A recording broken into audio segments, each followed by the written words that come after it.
Hare Krishna. Yeah.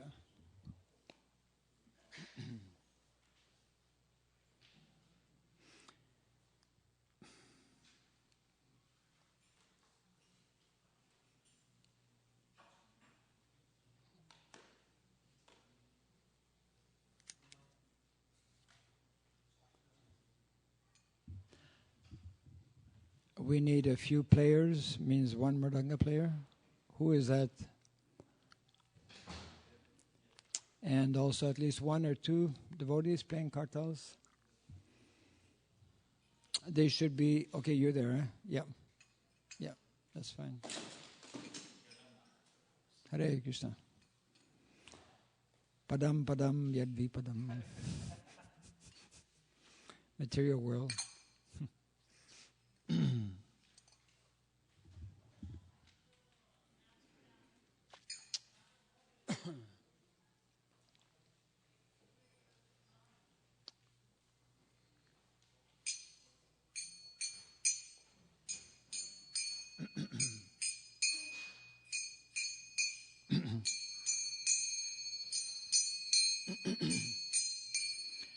Jai Radha Madhava Kunja Bihari Radha Madhava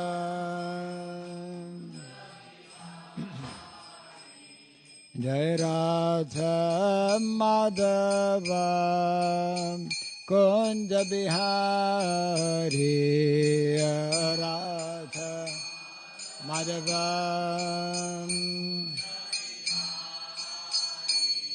Jaya Gopi Jana Vallabha Girivardhari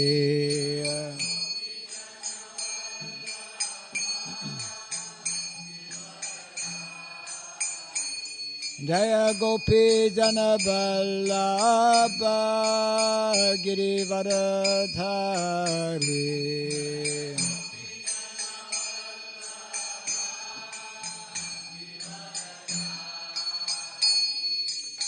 Jasodanandana Braja Janarandana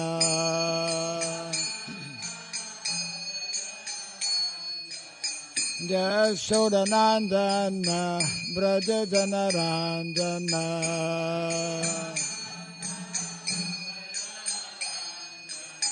Yamuna Tira Vanachari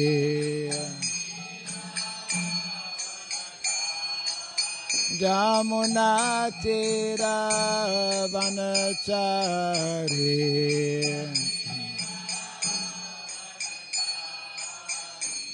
Jai Radha Madhava Kunja Bihari Radha Madhava Jai Radha Madhava Kunja Bihari Radha Madhava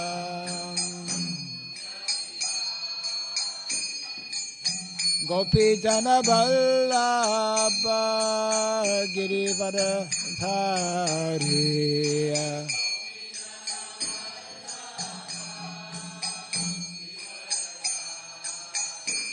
Jaya Gopi Jana Vallabha Girivardhari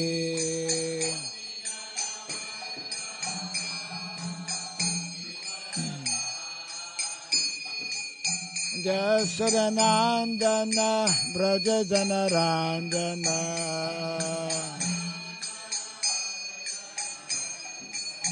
Jasodanandana Braja Janarandana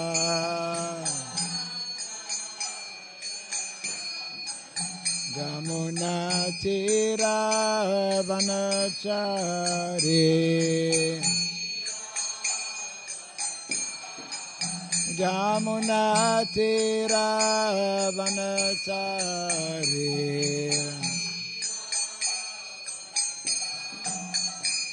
Jai Radha Madhava Kunda Bihari Radha Madhava Jaya Radha Madhava Kunda Bihari Radha Madhava Jaya Gopi Jana Vallabha Girivaradhari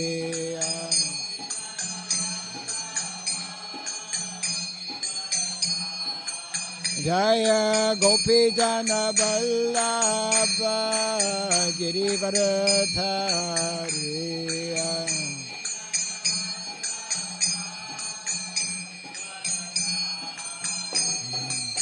Jasodanandana Brajajanarandana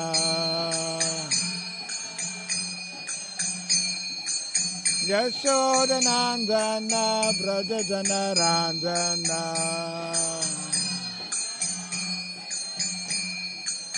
Jamuna Tira Vanachari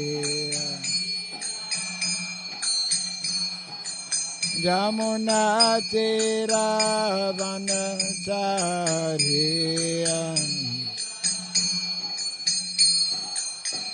Jaya Radha Madhava Kunda Bihari Radha Madhava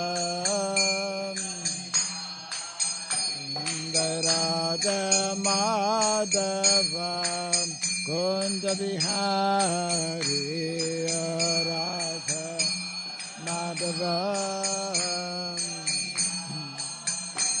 Jai Radha Madhava Radha Madhava Radhe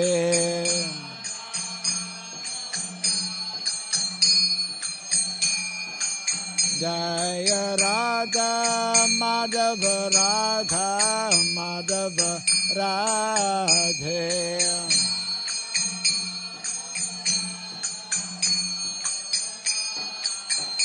Jaya Prabhupada Jaya Prabhupada Prabhupada Prabhupada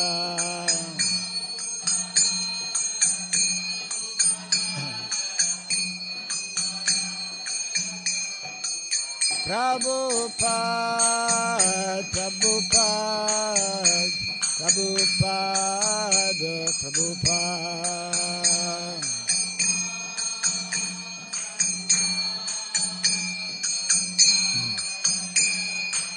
Jaya, Jaya, Prabhupada, Prabhupada, Prabhupada, Prabhupada.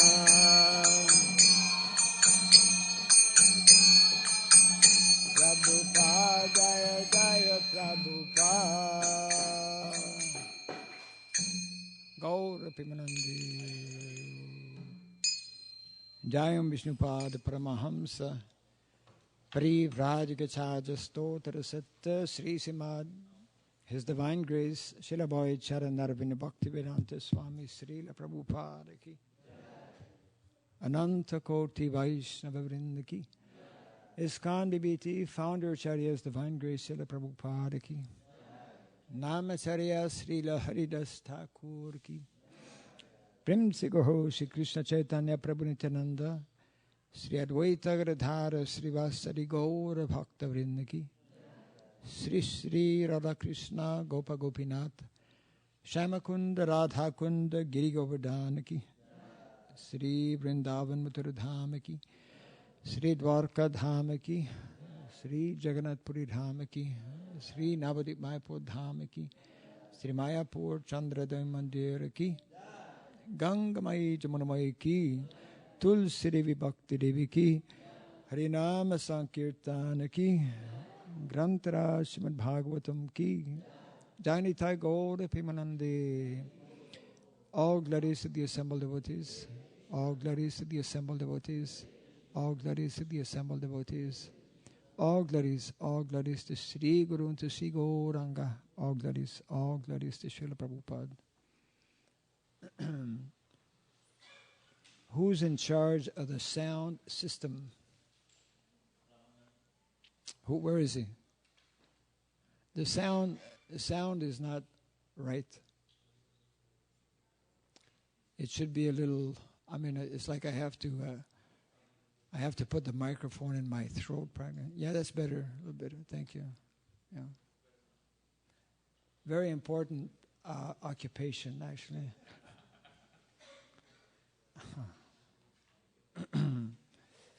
Especially when the person speaking doesn't have a loud voice.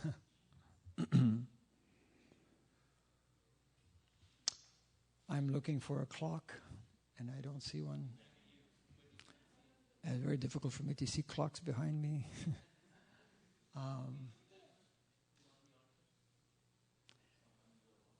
Well, if I go like this, yeah. Actually, I'm just curious to know something. Is this a normal place where the speaker speaks Bhagavatam?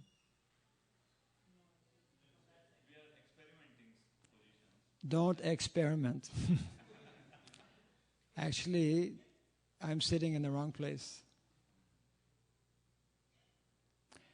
Srila Prabhupada many years ago, like everything else, he put it in writing.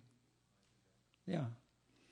That when we have deities, regardless of where they are facing, just picture Vrindavan, isn't it? Krishna Balaram. Where's Prabhupada sitting? Yes.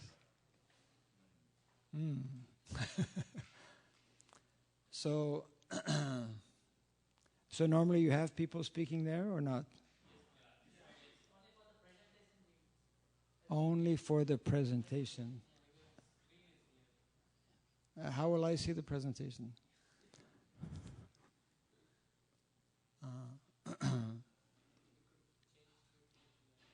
Actually, it will be better. It just means you have to adjust a little bit. Yeah. And why don't we do that? Okay. Just 2 minutes. Yeah.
Mute.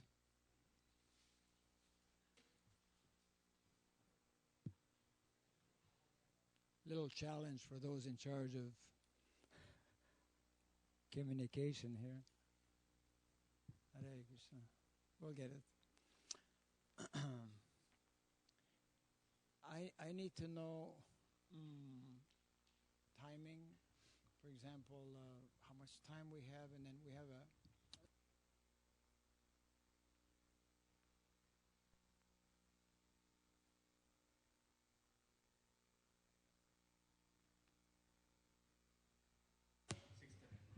And We have sound. We can go till 6:30. Okay, that includes everything. Short video. You're going to get that together. Yeah, we show that at the end, the beginning, at the end, before or after the questions. Before questions. Okay.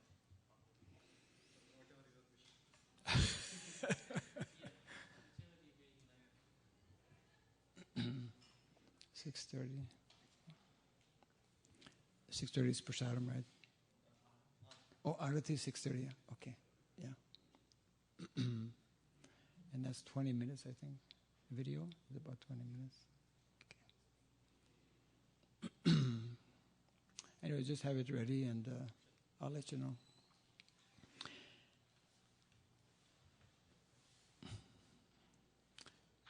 Kindly excuse for any disruption. Sometimes we have to create some disorder to bring in order, you know. So we are very happy. Anyone coming for the first time, maybe? Okay, all people who are either regulars or as it is customary, I will begin with a few invocations or prayers. We generally chant prayers to invoke mercy from Guru, from our acharyas, and at the same time, this creates a very nice mood or atmosphere amongst ourselves, and it is more conducive for whatever will take place, exchange. Our topic this evening, as mentioned a few minutes ago by Bali Mardan Prabhu, is in connection with, I guess, a topic maybe less discussed or less known, less understood as well.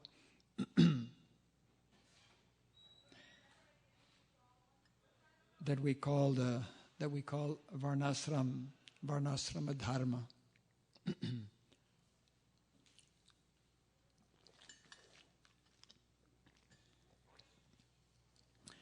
What I'd like to do is actually read something after the invocations from, I hope we must have Bhagavatam canto, the canto. Yeah, I mean, you're distributing cantos right and left. You must have some copy here as well.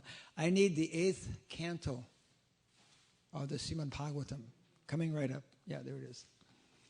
8th canto, 19th chapter, verse 21.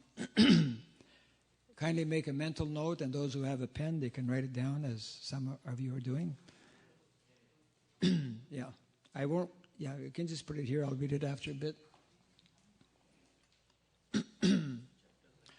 19:21, 19th chapter, verse 21. Yeah. If you have a book stand, maybe.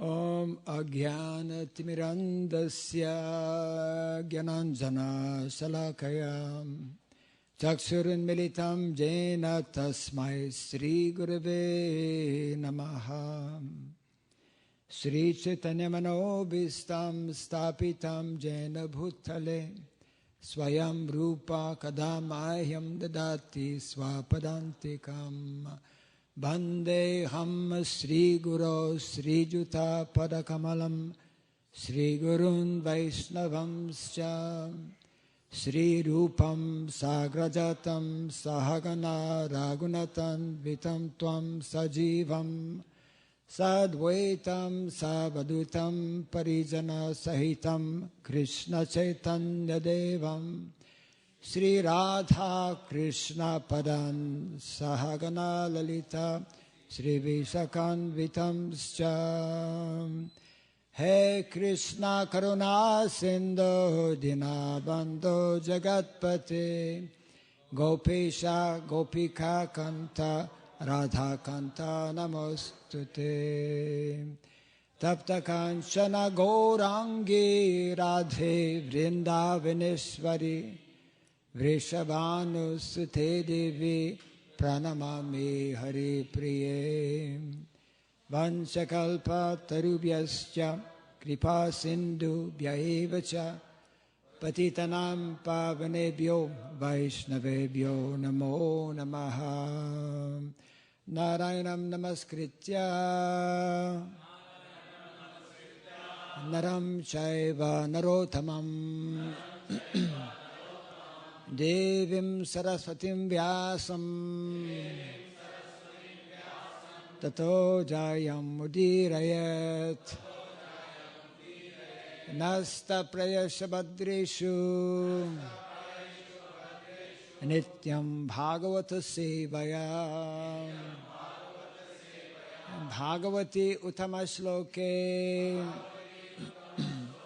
bhaktir bhavati naistiki.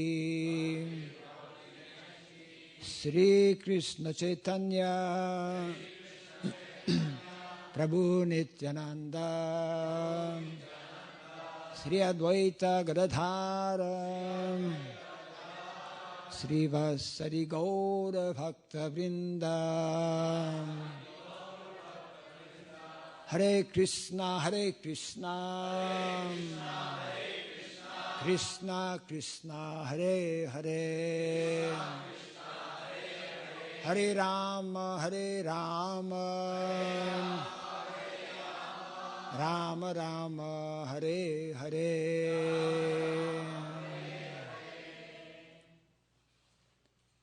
Everyone may kindly fold their hands and repeat after me. Om Namo Bhagavate Vasudevaya.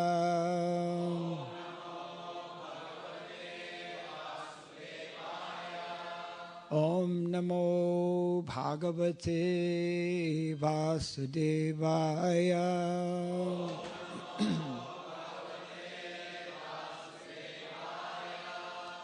Om Namo Bhagavate Vasudevaya.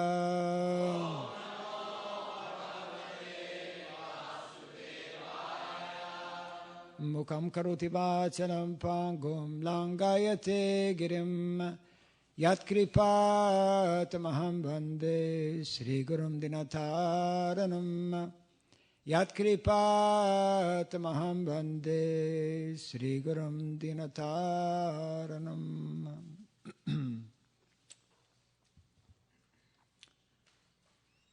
Okay, now I can see the clock, and I have a watch in front of me also, so I think we're all set. Yeah. The subject matter I mentioned before is actually a very interesting subject matter, very important, essential as well, vital to our movement, the Hare Krishna movement, vital for society, and also there's an urgency. There's an urgent aspect, urgency to understand the subject matter, and more so an urgency to act on that understanding. Of course, that is for the whole aspect of Krishna consciousness, but specifically the topic that I wish to address this evening, which is in some ways dealing with one aspect, but simultaneously dealing with the whole spectrum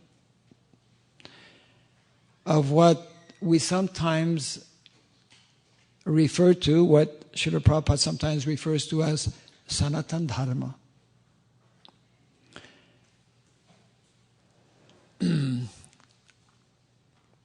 now in the relatively short time that we have, I will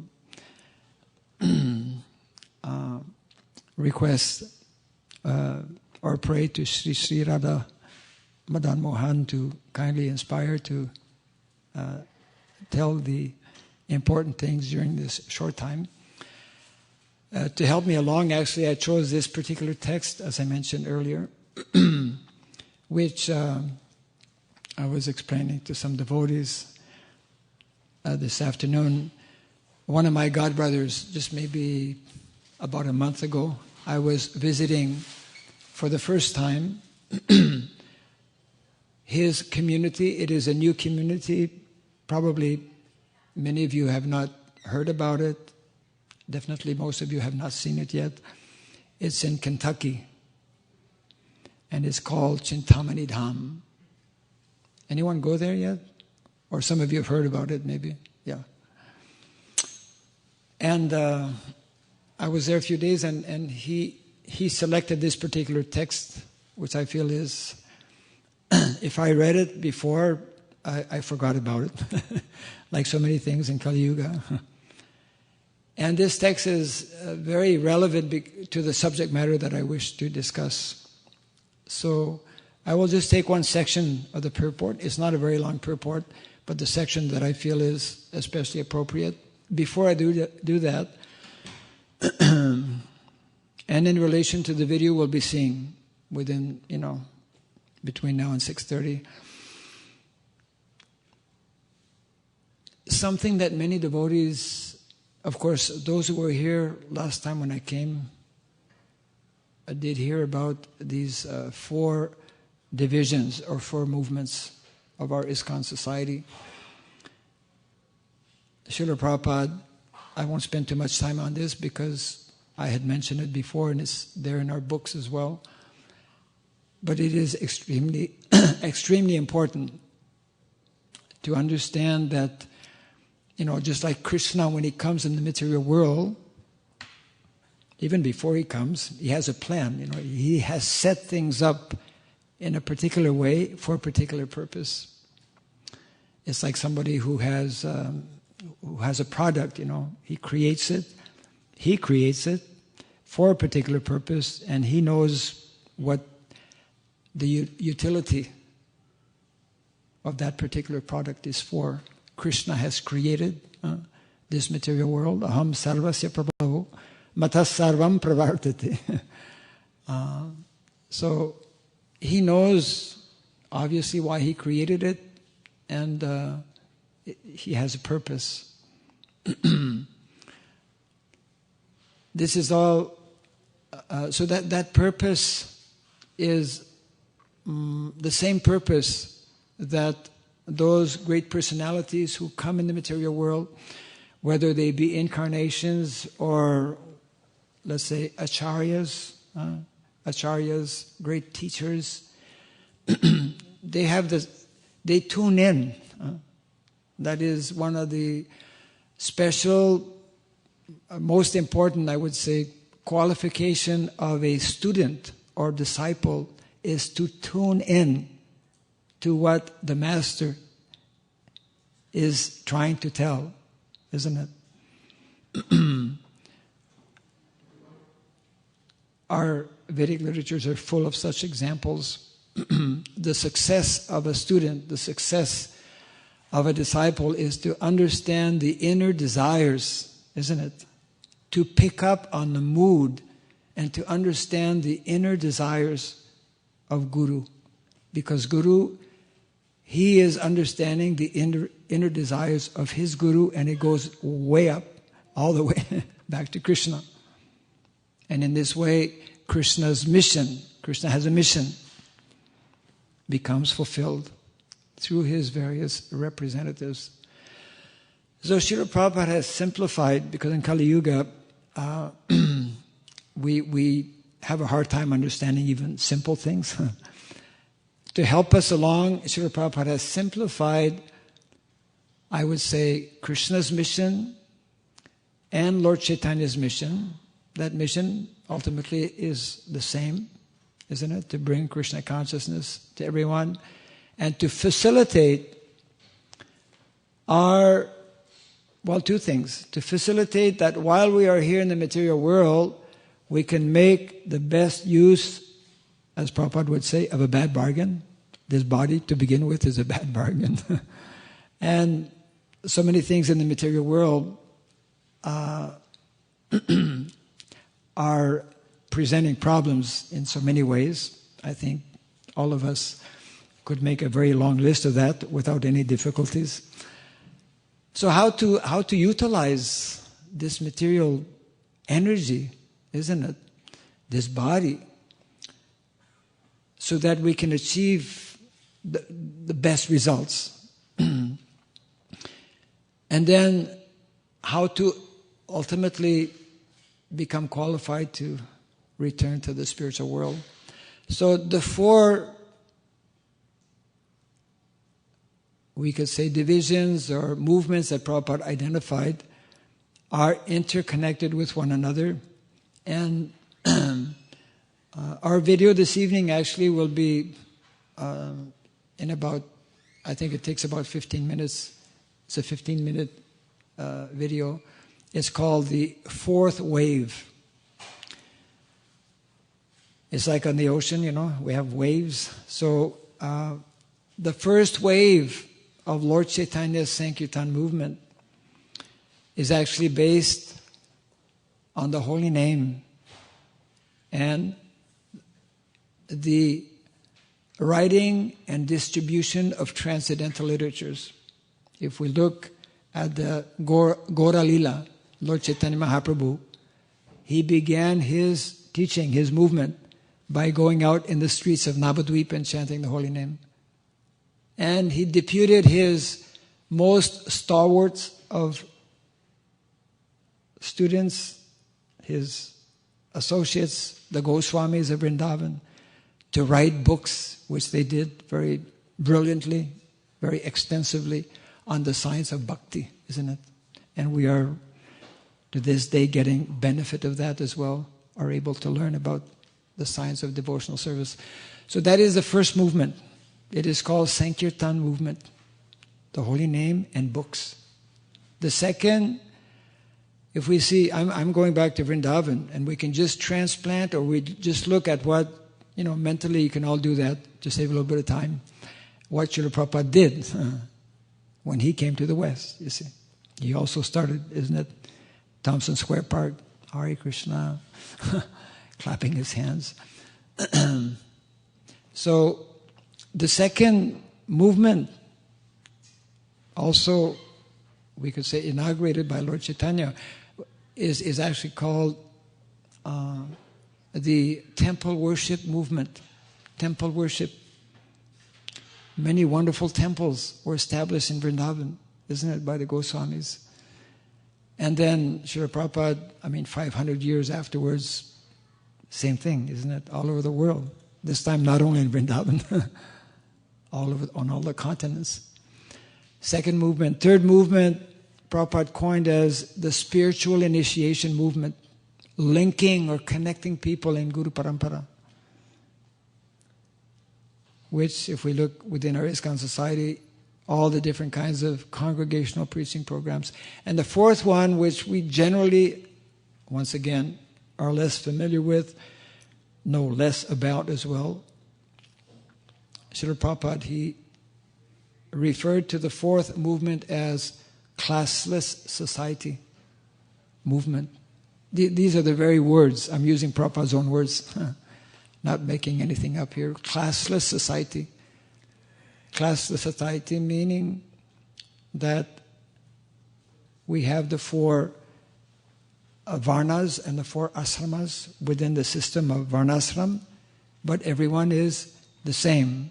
The same means everyone understands oneself to be a servant of Krishna. Everyone is a devotee engaged in bhakti.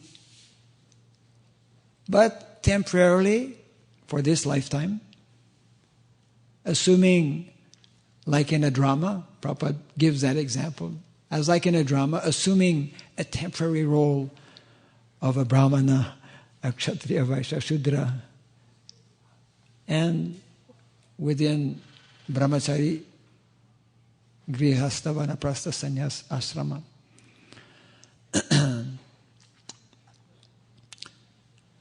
During the time of Lord Chaitanya, actually, the first three especially were prominent. And if we look back, because we're going back 500 years, 500 years ago means before the Industrial Revolution. So if you look at a place like India, or pretty well anywhere all over the world, because industrialization had not taken place, practically everybody was localized. Practically everyone was living in villages, village life. Life was more simple, isn't it? People were more, in many ways, God conscious. They were more connected with the land, connected with the cows.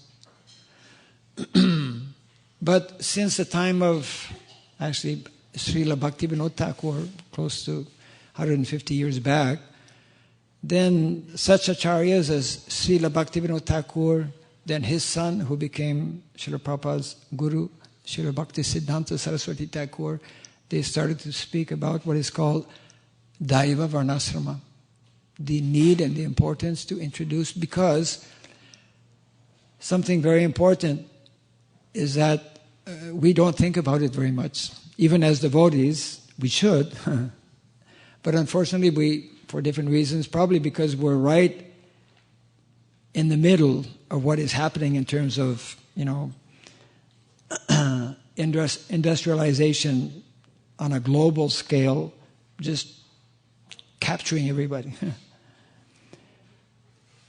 And leaving us very often in illusion, because material world is a place of illusion, and forgetting about some of the basic values and principles that are there actually in our Vedic culture, that are there and can be seen and experienced, especially when we live a particular lifestyle. So I will keep my promise, because I have to read a portion of this purport. I also have to show this video, and I also want to give a little bit of time for any questions that might be there. I got a lot of things to do in the next 45 minutes or so. Actually, we have close to an hour, so I'll just do like this. So once again, this is from, I'll just read the verse once and give the translation along with the section I wanted to share with you. Once again, Canto number 8, Chapter 19, Text 21. Actually, it is not so difficult. You can repeat after me, okay? Line by line. Sri Bhagavan Uvacha Yavanto Vishaya Presthas Trilokyam Ajitendriyam Na Shaknuvanti Te Sarve Prati Purayitum Nripa.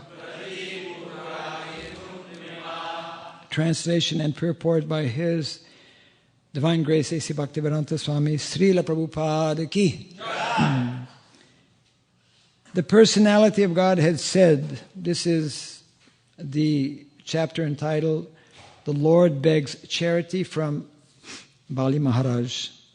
The personality of God had said, "O my dear king, even the entirety of whatever there may be within the three worlds to satisfy one's senses cannot satisfy a person whose senses are uncontrolled."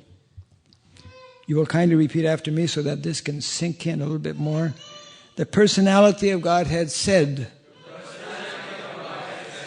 "O my dear king, even the entirety of whatever there may be within the three worlds to satisfy one's senses cannot satisfy a person whose senses are uncontrolled. So basically in the purport there are two paragraphs actually, and in the first paragraph I'll just briefly summarize. Srila Prabhupada is referring to this material world as a place of illusion, and because we have this material body, we are prone naturally to sense gratification because the body is made up of senses. And those who are too much addicted to sense gratification are advised to practice yoga, Ashtanga yoga. And by regulating our senses like this, and therefore he is quoting, according to Rishabhadev, he's quoting one nice verse, King Rishabhadev, one of the great kings in Vaishnava kings, who is instructing his, I'll read this translation actually from the 5th canto, very nice verse, I'm sure you've heard before. Just a translation from Lord Rishabhadev's instructions. When a person considers sense gratification the aim of life, which is the majority of people who are not Krishna conscious, who are not conscious of God. When a person considers sense gratification the aim of life, he certainly becomes mad after materialistic living and engages in all kinds of sinful activity.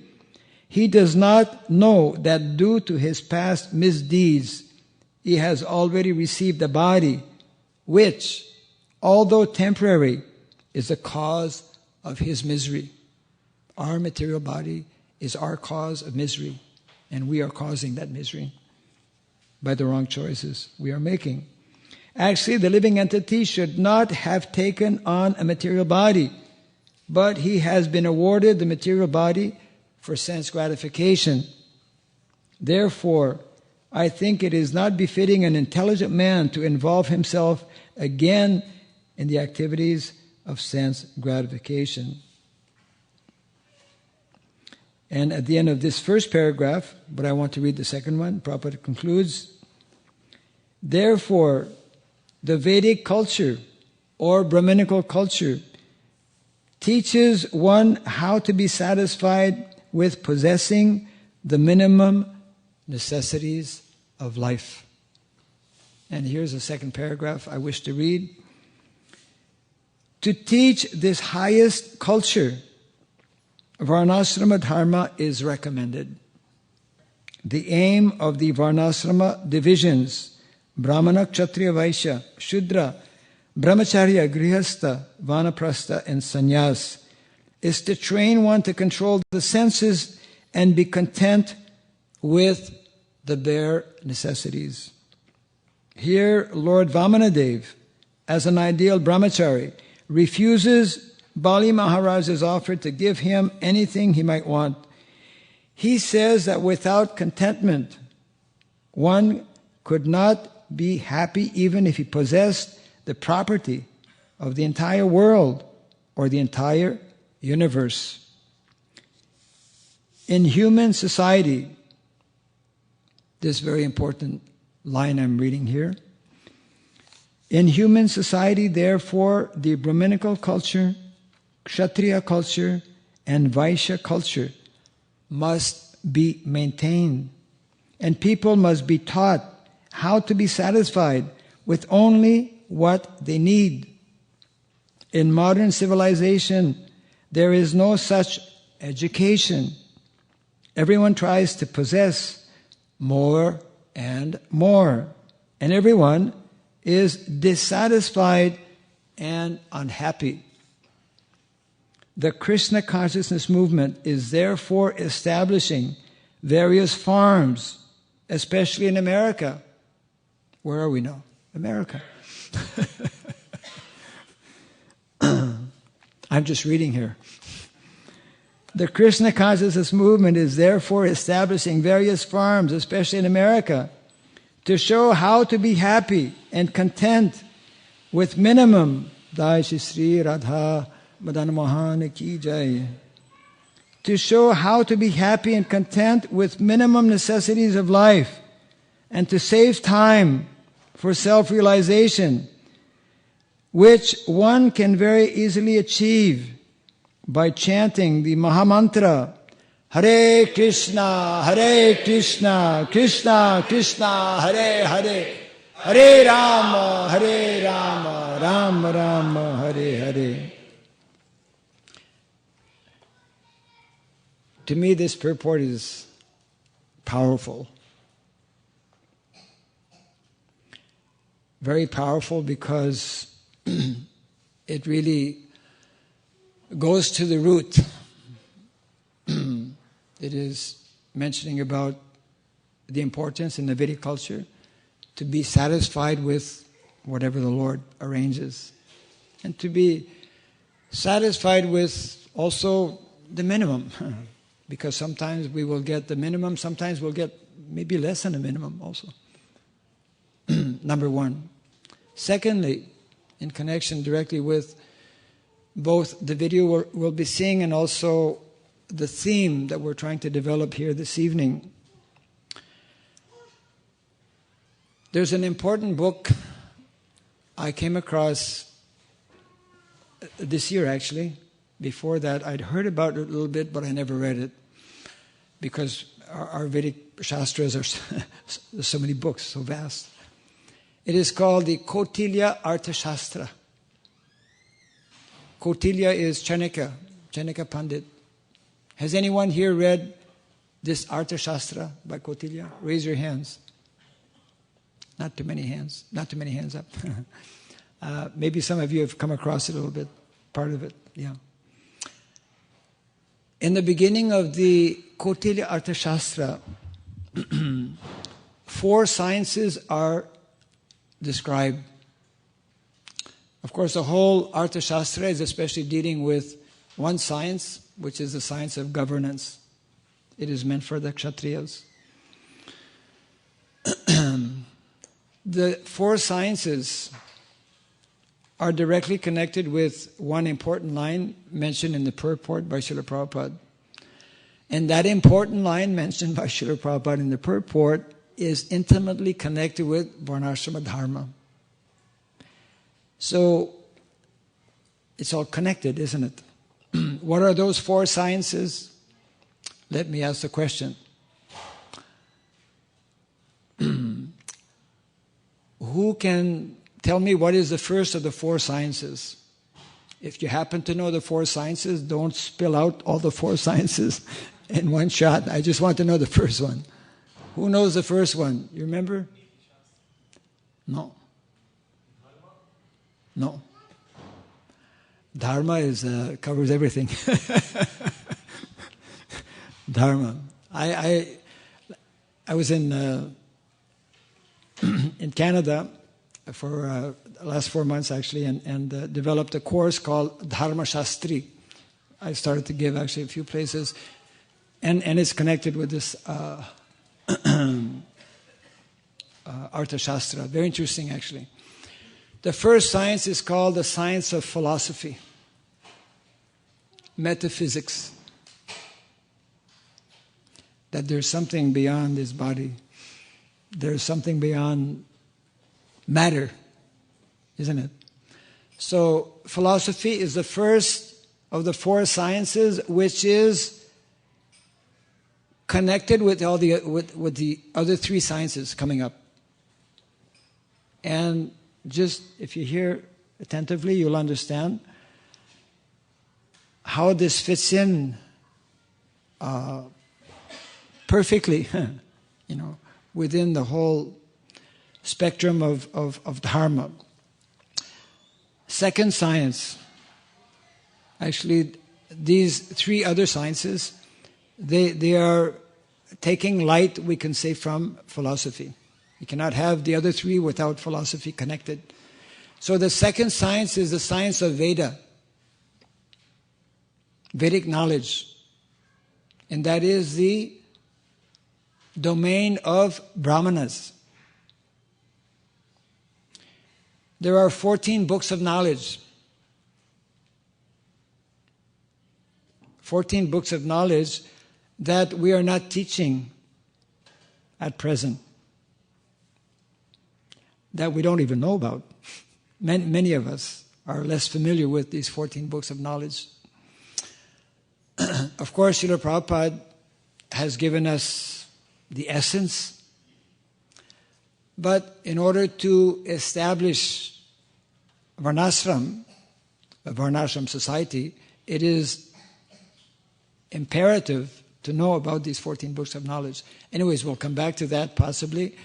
That is just a parenthesis within the second of the sciences, isn't it? Brahmanas. Brahmanas, they specialize naturally in the study of Vedas, isn't it?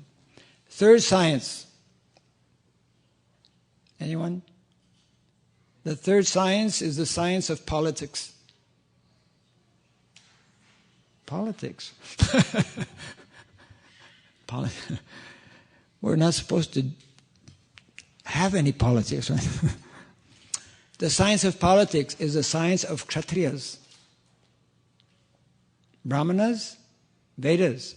Kshatriyas, politics. There are three main divisions for Kshatriya: protection, administration, welfare. These are the three, and therefore one will take up various studies in order to execute and in order to govern. And there are many more things to be said, of course. That is the third science, the science of politics, Kshatriyas. The fourth science, it's a giveaway. Huh?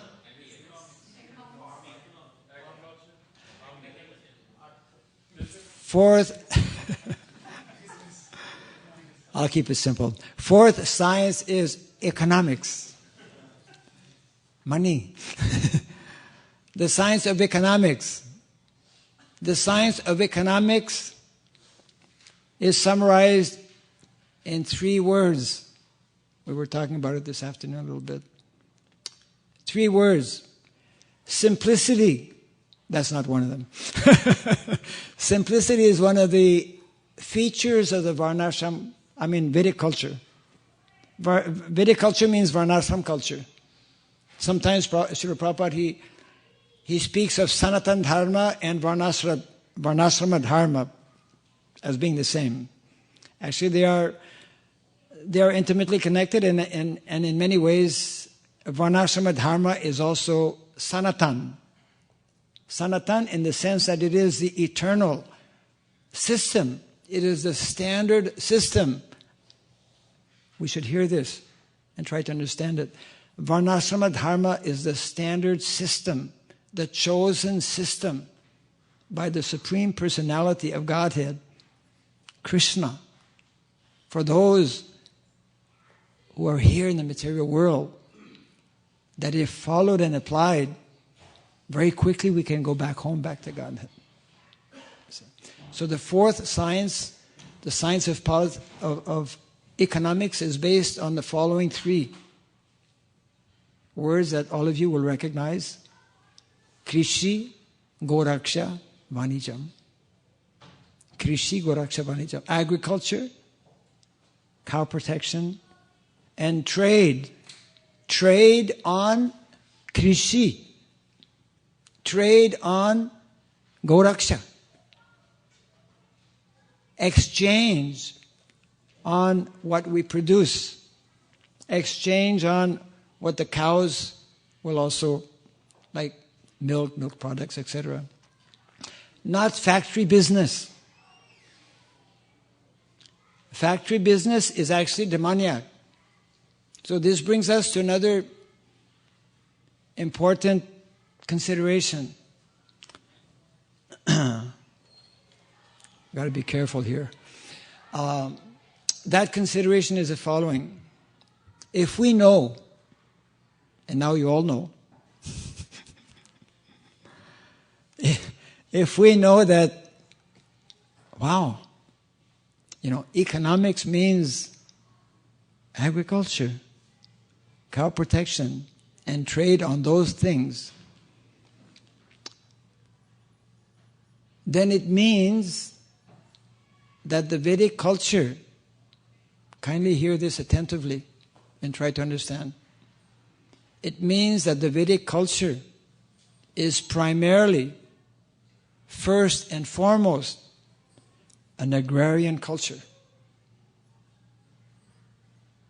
It is primarily an agrarian culture where the vast majority of citizens are intimately, daily, for their whole life, connected with the land, with Krishna, and the cows.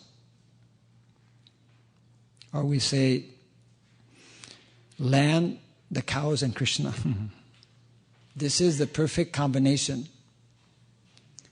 Agriculture, throughout history, has always been the best economy. In India, they call it cow dung economy. Yeah. Grains are the best investment, not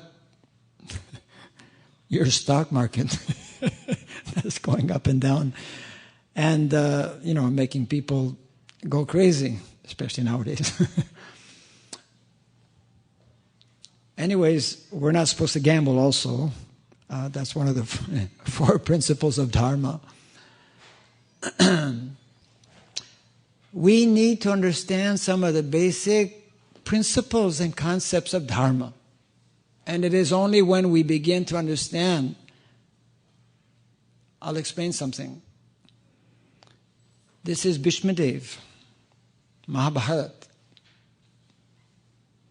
As we all know, Bhishmadev was requested by Krishna, even though he was on his, bed of arrows and uncomfortable.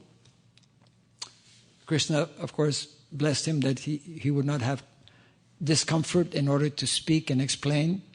So he spoke extensively, as we all know, to Yudhisthira Maharaj. And at one point, Bhishmadev explains how in the Vedic culture there are 3 things, and we can extend it to 5, which should never be sold.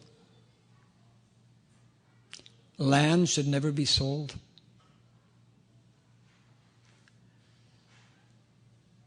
Food should never be sold. Knowledge should never be sold. Cows should never be sold. Milk should not be sold. Kings would give land. Kings would give cows. Everybody would give food. That is why Srila Prabhupada speaks about modern day education, isn't it, as being slaughterhouse, is exactly like slaughterhouse, because we have a situation where those who are teaching and those who are receiving so-called education are actually unqualified, isn't it? Knowledge has become a commodity. Food, agribusiness has become commodity. Land, cows, everything. Because we have lost the perspective. We have lost practically dharma.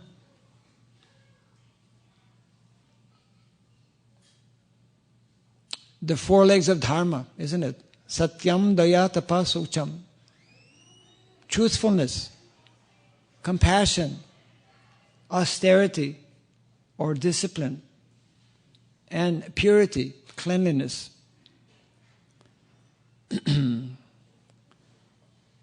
So, Srila Prabhupada, these four sciences I was mentioning, 3 of those are directly mentioned here in the purport. Prabhupada explains, therefore it is essential for us means this movement, Hare Krishna movement, to introduce and re-establish Brahmana culture, Brahminical culture, Kshatriya culture, and Vaishya culture.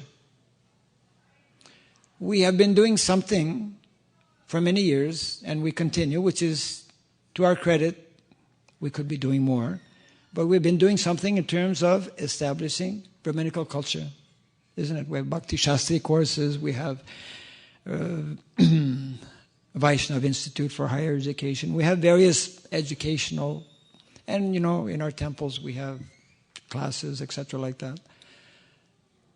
But because the perspective of varnasrama is not there, or not sufficiently there, I wouldn't say it's completely absent, but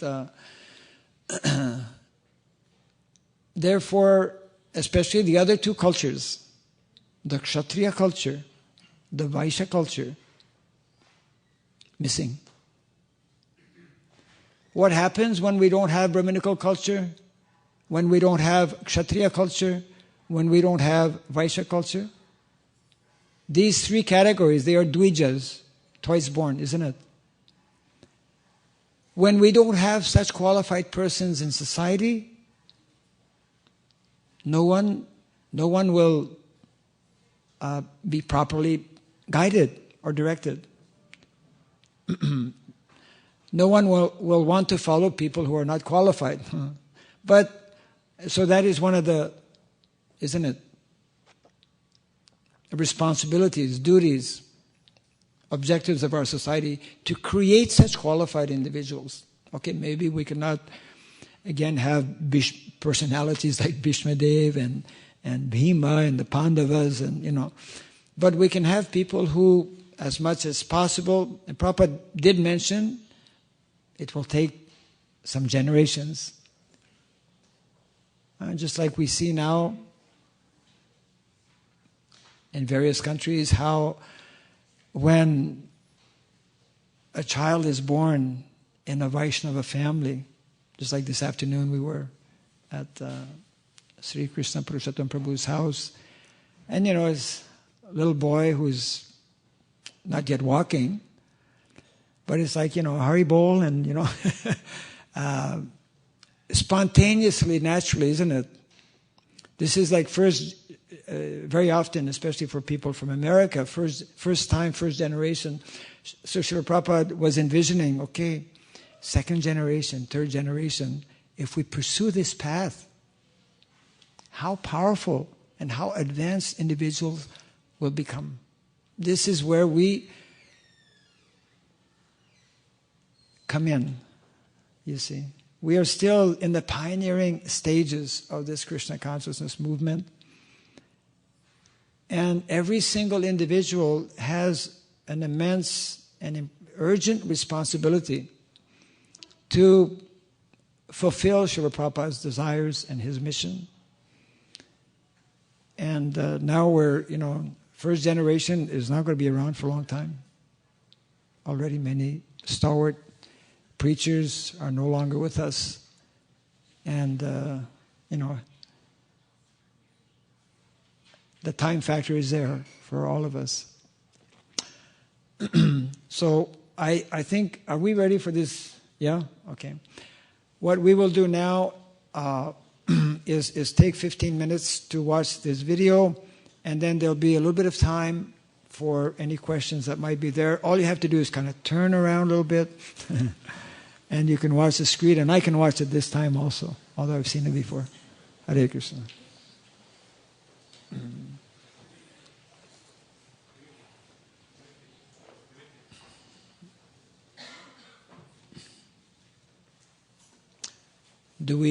Can we close the lights? Should we close the lights? For a better view. Yeah.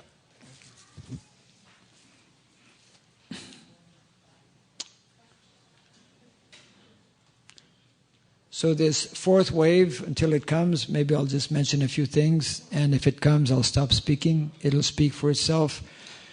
This was made maybe a couple of years ago by our ministry. We have a Varnashrama ministry in India, for those who may not know. We have some books also written by various devotees connected with the ministry that explain about some of the principles we have been talking about.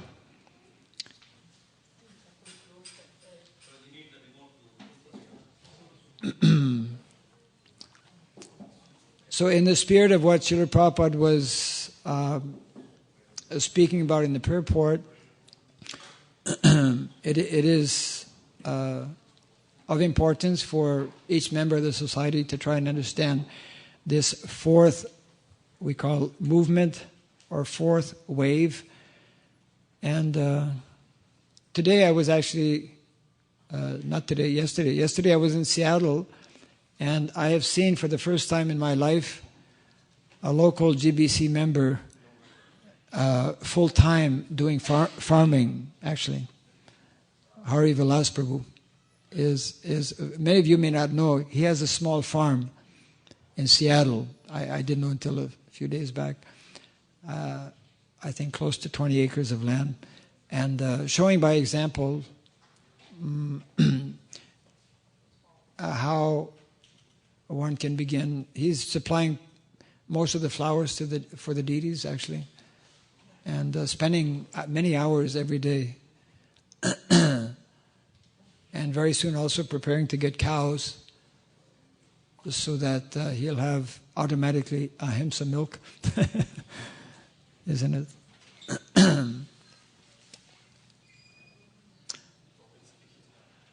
Well, we'll have this darshan first.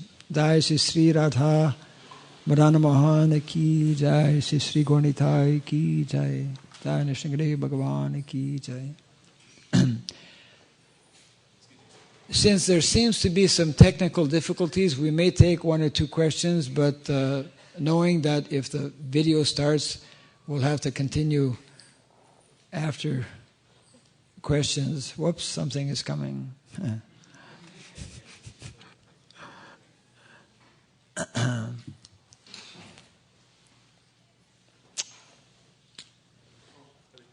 Is that, a Kuranath? Oh, you're a Kuranath. Hare Krishna, Prabhu. Yeah. Well, looks like Prabhupada is coming.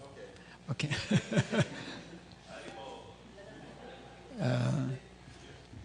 Sound is... Yeah, this is... Prabhupada will be speaking at the beginning. There we go. Sound. Varnashrama Media Productions.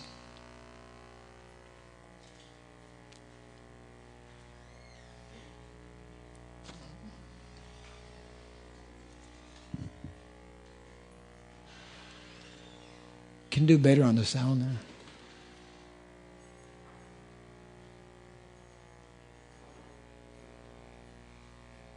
The journey started from the west.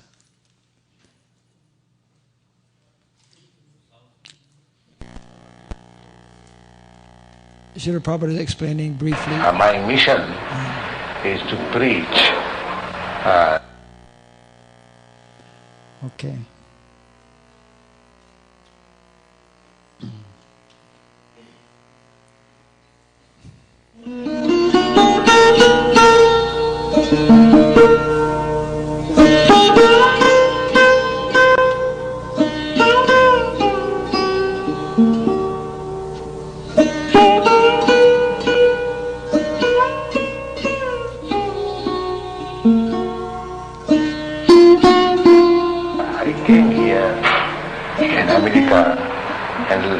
September 1965. My mission is to preach the philosophy of Lord Chaitanya, chanting Hare Krishna, Krishna Krishna, Hare Hare, Hare Rama, Rama Rama, Hare Hare. Krishna Kirtana Ganana Kanapano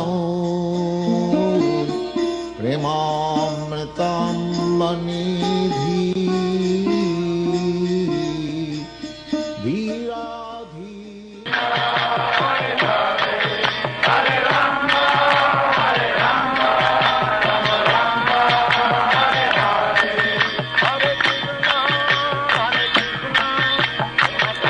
Jai Srila Prabhupada ki.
निद्राहार विहार पाद विदितौ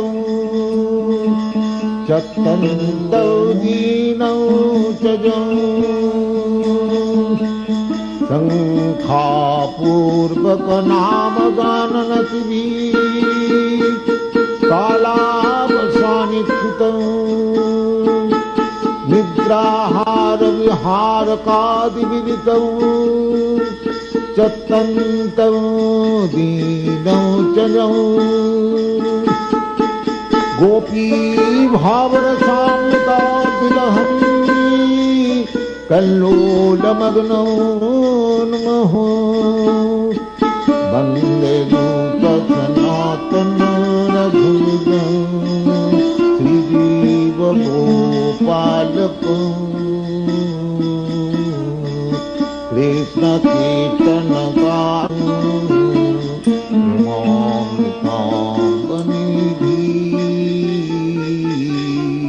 कृष्ण कीर्तन गानन तन परं Radha पुण्यतते कलिन्नतनया Hare Krishna Krishna Krishna Hare Hare Hare Rama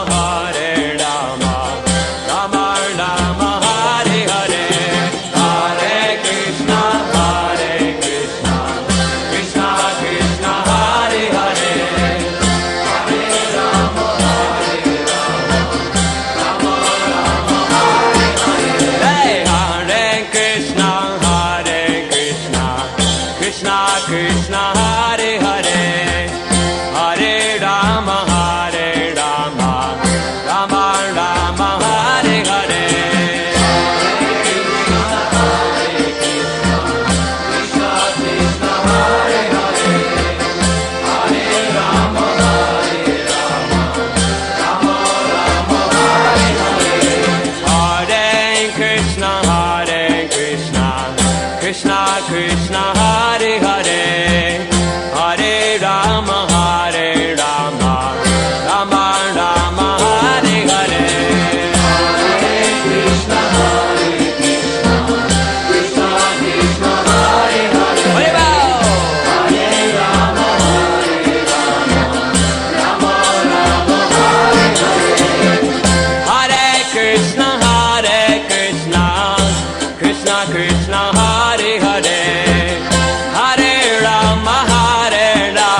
improve this mentality of simple living by thinking and not being dependent.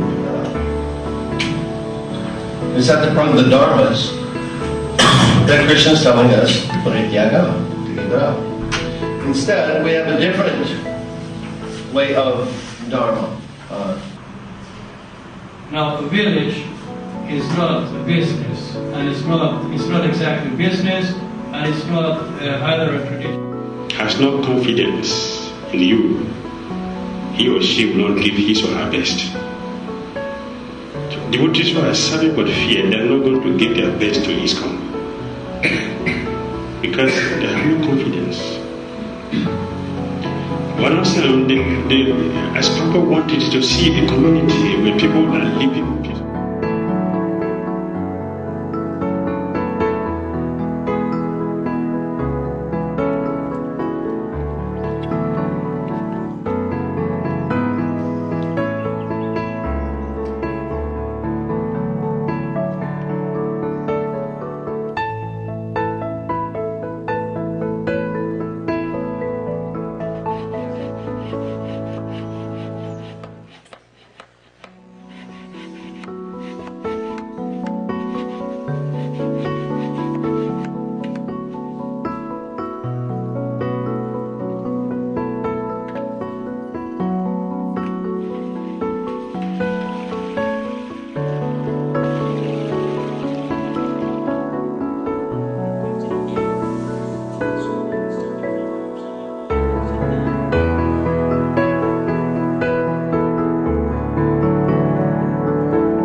By hearing,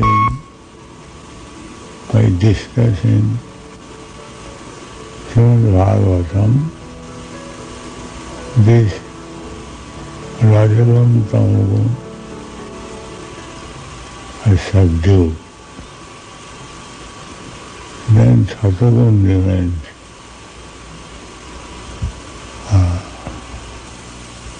Nasta Prayasu, how was this? Nityam Bhagavatasya.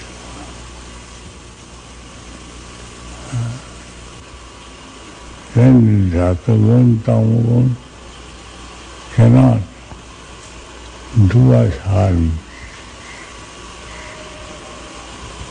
Therefore, varnashrama dharma is so essential that people remain in sattva.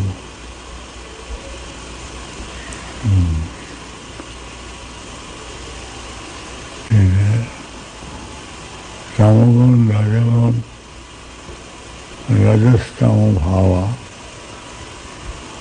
increases lust and greediness, and that implicates the living entity to exist in this material world in many, many forms. That is very dangerous. Therefore, they should be brought into Sattvagun, that is establishment of varnashrama dharma. how to bring.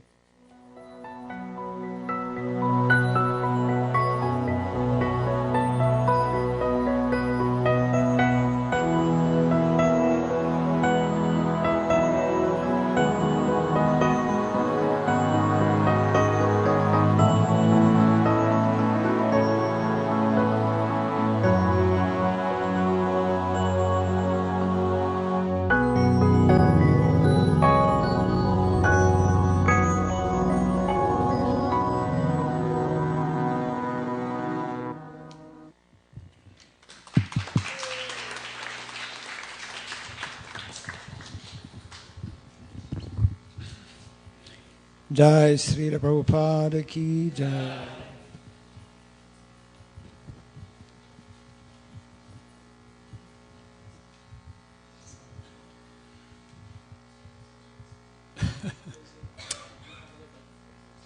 Okay.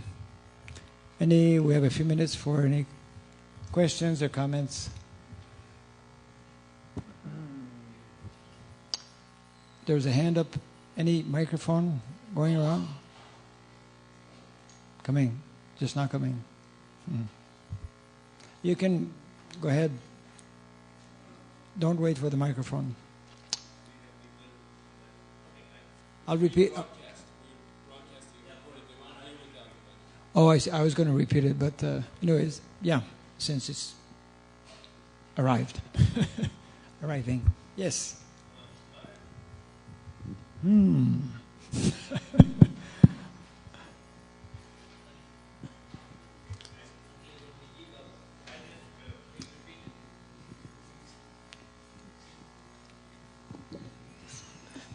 Wonderful technology. Yeah. Wonders of technology. Maharaj, in the purport that you read out, it was mentioned that varnashrama. One of the points is that varnashrama is to actually save time to engage in your spiritual activities. Yes. Right.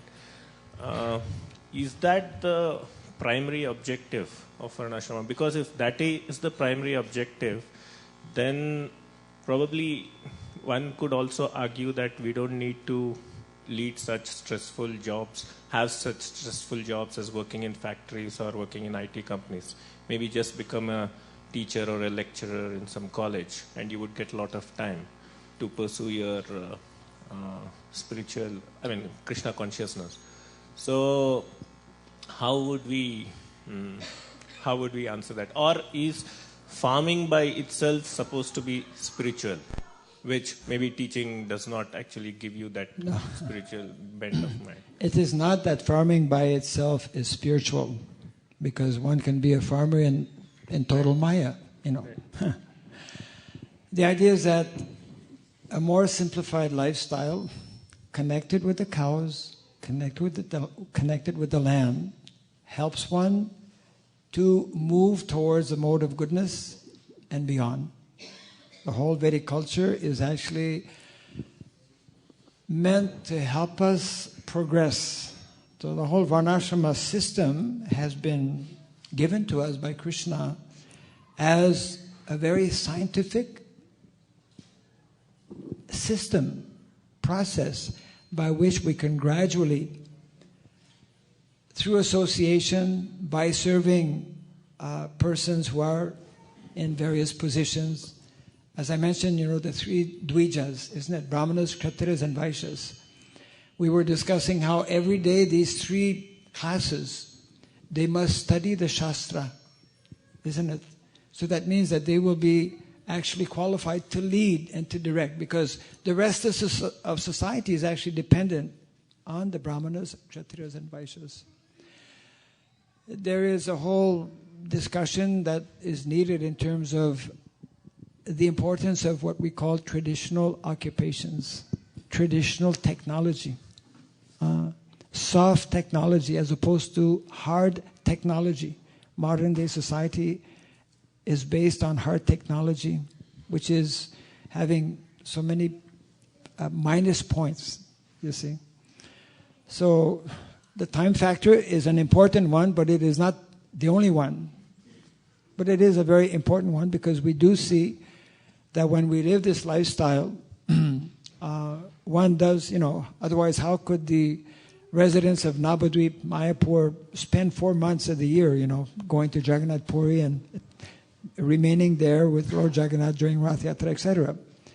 Definitely, and we see this in cultures where this lifestyle is followed, people have more time for festivals, more time for so many things. So when Krishna is there, it means more time for Krishna.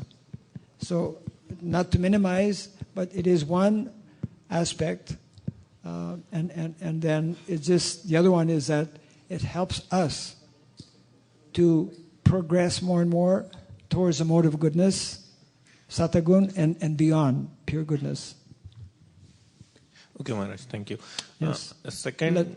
Let's give a chance to somebody else. Yes. Can give the mic back there. If we run out of questions, we'll come back to you. Yes. Maharaj, I don't understand why industrialization should be considered non-Daivic. You cannot understand why industrialization... is a bad thing. Because you don't. Yeah, because of the industrialization, we can spread the Hare Krishna movement throughout the world. Because of the industrialization, we can make it. Incorrect. I will make the point right now. Okay. We are utilizing industrialization, but it is not necessary. If you look at what industrialization, what destruction it is causing, what values have been set aside and completely forgotten, how people have become disconnected with the basic core values of life, you will not say what you're saying. We are not against utilizing, this is the principle of Yukta Vairagya, but Srila Prabhupada himself and so many other great thinkers have warned against the many dangers of industrialization. And until this is part of our problem, if we as devotees are not understanding all of the negative aspects that industrialization has brought and is bringing, that it means we're not reading Prabhupada's purports. We're not understanding about Dharma. Industrialization is destroying Dharma. We can utilize what we should utilize to make this point.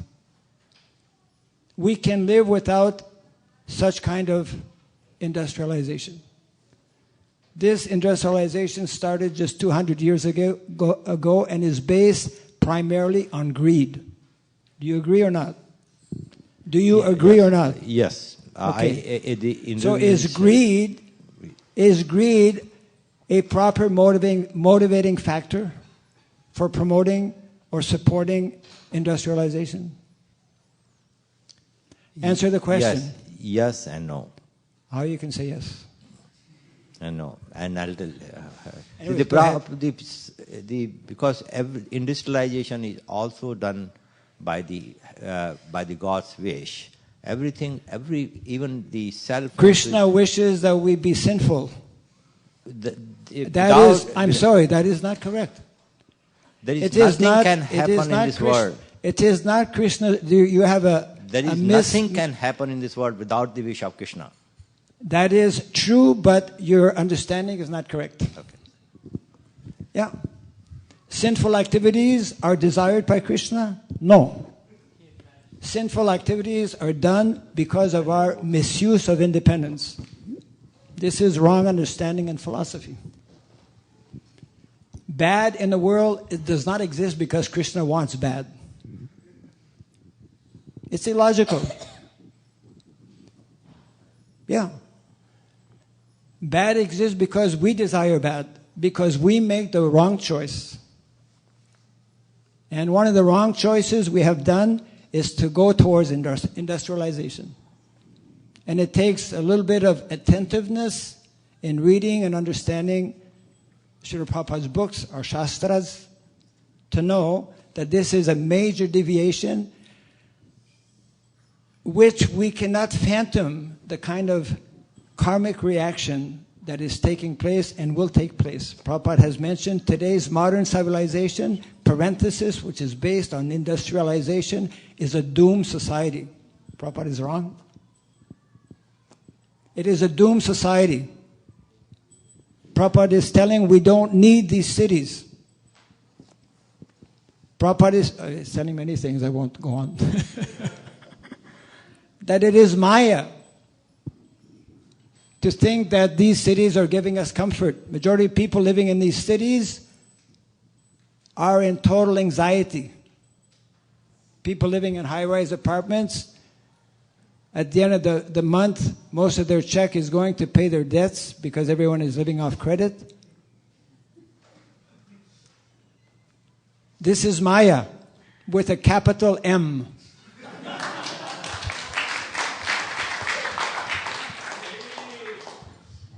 Any other question? Hare Krishna. I just had a quick question. Numerous times in the Shastra it says that Vaishnavas are to be considered above the four castes, and so I'm wondering, in a society where devotees are also practicing varnashram and everyone is aspiring for Brahmin initiation and following exactly, where's the role for Sudras and the lower castes if everyone's a Vaishnav? Okay, briefly. First thing is that not everyone should aspire to become a Brahmana because it's not possible. Nor are we cut out, all of us, to become Brahmanas. First point. Second point is that Vaishnavas, those who are pure Vaishnavas, those who are able to chant 24 hours a day like Haridas Thakur, they are above varnashram. How many Haridas Thakurs are there in the world? This was actually a question that was being asked many years ago by, some of the senior disciples of Srila Prabhupada, that Srila Prabhupada Lord Chaitanya, he instructed, chant Hare Krishna. We were discussing that earlier. Chant Hare Krishna and be happy. Why do we need? Is it really important to have varnashram? Srila Prabhupada was making the point that so many of our devotees, even senior devotees, even sannyasis, are falling down. Because Maya is very powerful. Srila Bhaktivinoda Thakur, one of our acharyas, is telling, as long as one has even a tinge of material desire, one should remain protected within the system of varna and ashrama. And even if one is self-realized, even if someone is self-realized, he will still respect and work within the system of varnashrama. You see? We must understand, we were explaining a little earlier, some were not here, some of you were not here, how varnashrama is Krishna's perfect system, scientific system for all of us, for all times, those who are here in the material world, to properly utilize this body and how it's, the makeup. We are all influenced. Every single person, except the rare, Nitya Mukta. There are Nitya Muktas, eternally liberated souls who come in the material world, but they're rare, extremely rare. So it means that the vast majority, 99.9, are influenced by the gunas. Because we are influenced by the gunas, because we're here in the material world, therefore we should take shelter of Krishna's system.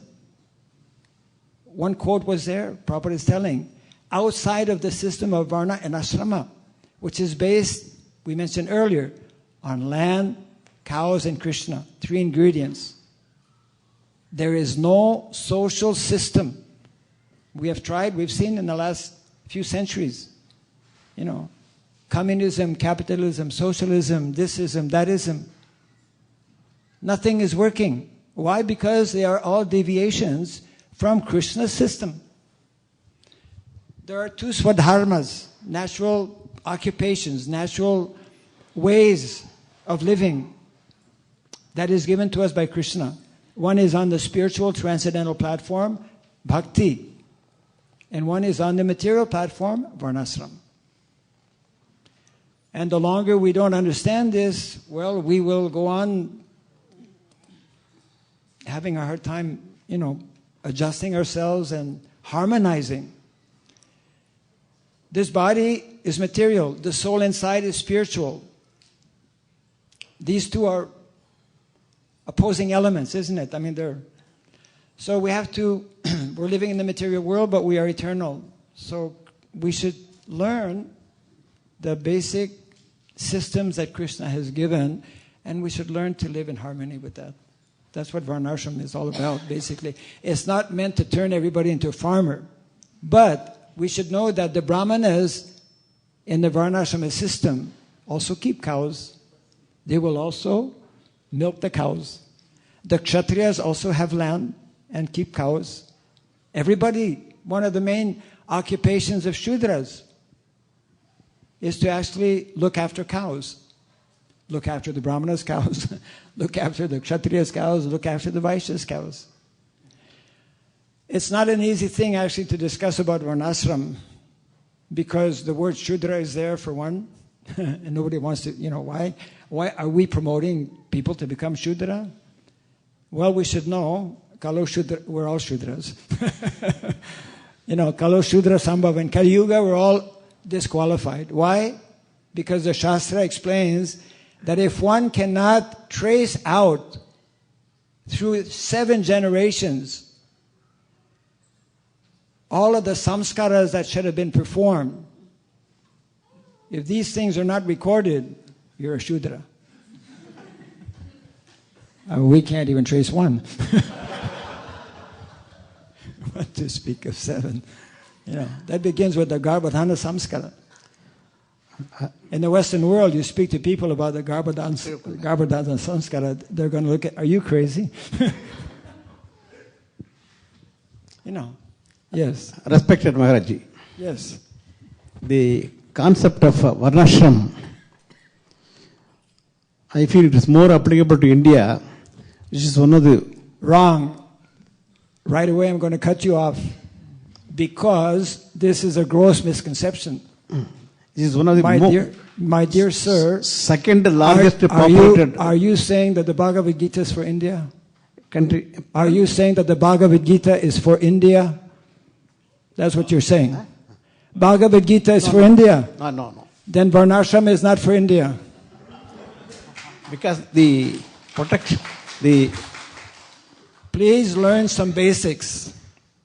Varnashram is a universal system given by Krishna, not only in the Bhagavad Gita, throughout the Srimad Bhagavatam. The protection of cow and the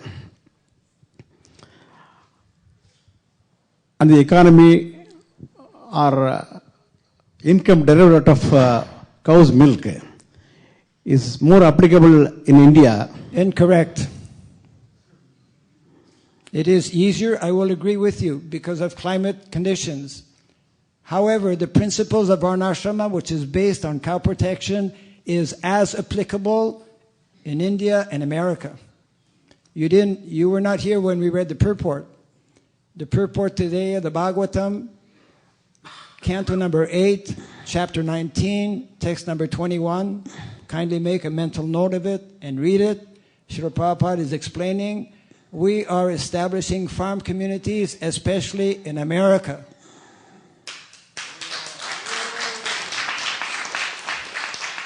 Second thing... But the first thing didn't fly. Second thing, anybody, before we take a second question, if somebody else has any question first. Otherwise, we'll be happy to take it. No, just one question for each person. Hare Krishna Maharaj, so we have a lot of descriptions about how... I'm sorry, who's talking? Hare Krishna Maharaj, yeah. Oh, okay. Dandavas Maharaj, yeah. Okay, yes, Prabhu. So we seem to have a lot of plans about Vaishyas, but if you look at the Kshatriyas, right, it's going to be very hard. Who's we? As in like devotees and, or everybody else. Like in today's world. First of all, I think you were also not here when we explained about 4 sciences. Were you here? Then you missed it. I mean, sometimes we're here, but we're not here, One of the 4 sciences is the science of economics, isn't it? The science of economics, the science of economics is based on three things. Krishi, Goraksha, Vanijam. That is according to our Vedic teachings. It is not based on factory, industry, and all these things. Actual economics, and that is why agriculture is the best economy. So when you say we and Vaishya, it doesn't fit in the context of what we spoke about. So if you are finding difficulties in terms of your, let's say, understanding of Vaishya, if it's not in line with what our Shastra is telling, obviously you'll have problems. So as soon as we come in line with what our Shastra is telling, with what our Acharyas is telling, with what Srila Prabhupada is telling, then everything will fall in place. Isn't it? But I'm sorry, maybe maybe you wanted to say something more. No, I think my question was, it's hard to implement for like Kshatriya, if he were to take over politics and country, it's going to be very hard. It is hard to get out of the material world, isn't it? Right, that's true. It's easier to actually take leadership within the material world. But Srila Prabhupada expected and wanted. Krishna wants. Isn't it? Dharma samstapanarthaya sambhavami juge juge. Krishna comes, his incarnations come, his different representatives come to reestablish the principles of Dharma. Those principles of Dharma cannot be established unless we have Rajarshis, Raja and Rishi, unless we have leaders who are having two things, material qualifications as a material leader, as a Kshatriya, and also who have transcendental vision. I was mentioning how many years ago, I was in Montreal at that time when Srila Prabhupada came. This was 1975. Srila Prabhupada was supposed to spend a few days, and he had to go back immediately to India because he had an opportunity to meet with Indira Gandhi at the time. And Prabhupada was going to present, he had already figured out, 10 main points he wanted to discuss with Indira Gandhi. And one of them was all the ministers, before they go to parliament, that they attend Bhagavatam class.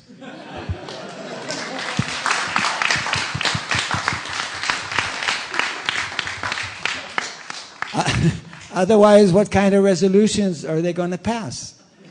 Isn't it? Means, are those who were qualified as leaders in society, I mean, we read from the Bhagavatam, ideal leaders like King Rishabhadev, Yudhishthira Maharaj, so many great qualified kings, they ruled based on the principles of Dharma. But we don't know what is Dharma in modern society. Even our own devotees have difficulties understanding, especially these two, I would say, parallel or dual levels of Dharma. What is called Bhagavad Dharma, the science of the soul, and Varnashrama Dharma, the science of this material world, this material body, material energy surrounding us. We are completely, destroying this planet. We are every single day destroying, and in so many ways, committing so many offenses against Mother Nature, isn't it? The whole ecology is totally upside down. Everybody's lives is upside down. Everybody is the mental stress that everyone is experiencing every day because of this artificial lifestyle that we have allowed ourselves to continue living in. Prabhupada is telling in the video, are you going to still be in the cities when these cities are destroyed? And mind you, this is not I'm not making this up. Our founder, Acharya, is telling us. Prabhupada said the following. Hear attentively. That the cities in America and the cities in Europe will be destroyed because of one major sinful activity. And that is the killing of innocent cows. And I won't go into this subject matter because it is too horrible to discuss. Just the killing of one cow, we cannot imagine how sinful and what kind of karmic reaction that brings. What to speak of every single day, hundreds and thousands of cows being slaughtered, even in our motherland. Motherland means land of Bharatvarsha. Actually, the whole planet is our motherland in a larger sense.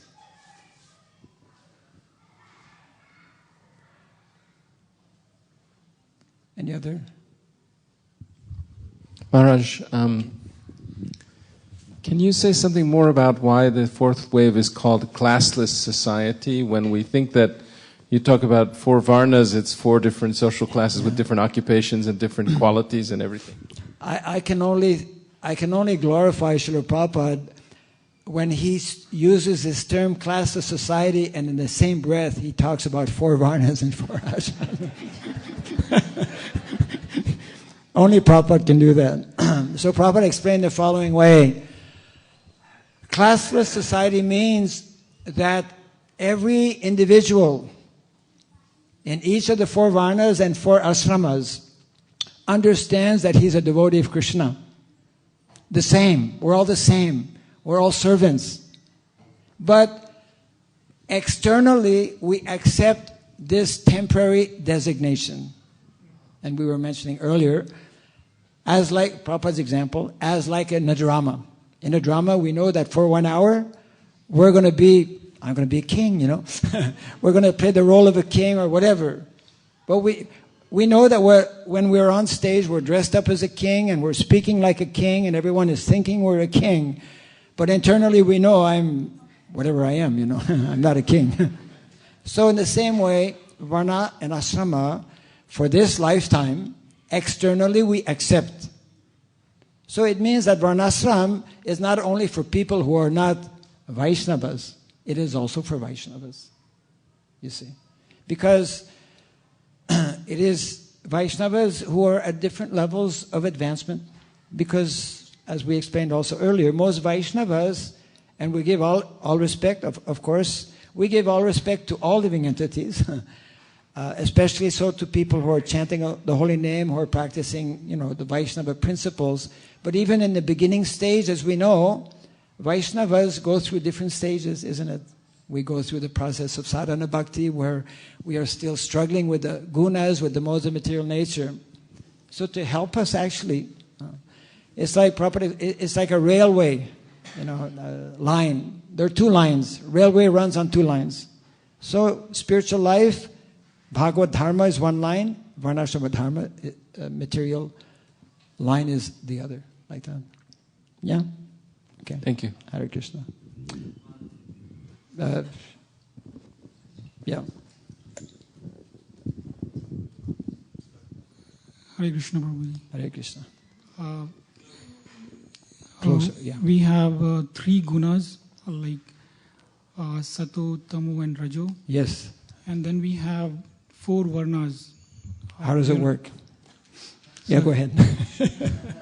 So I want to understand the mapping of these 3 gunas to 4 varnas.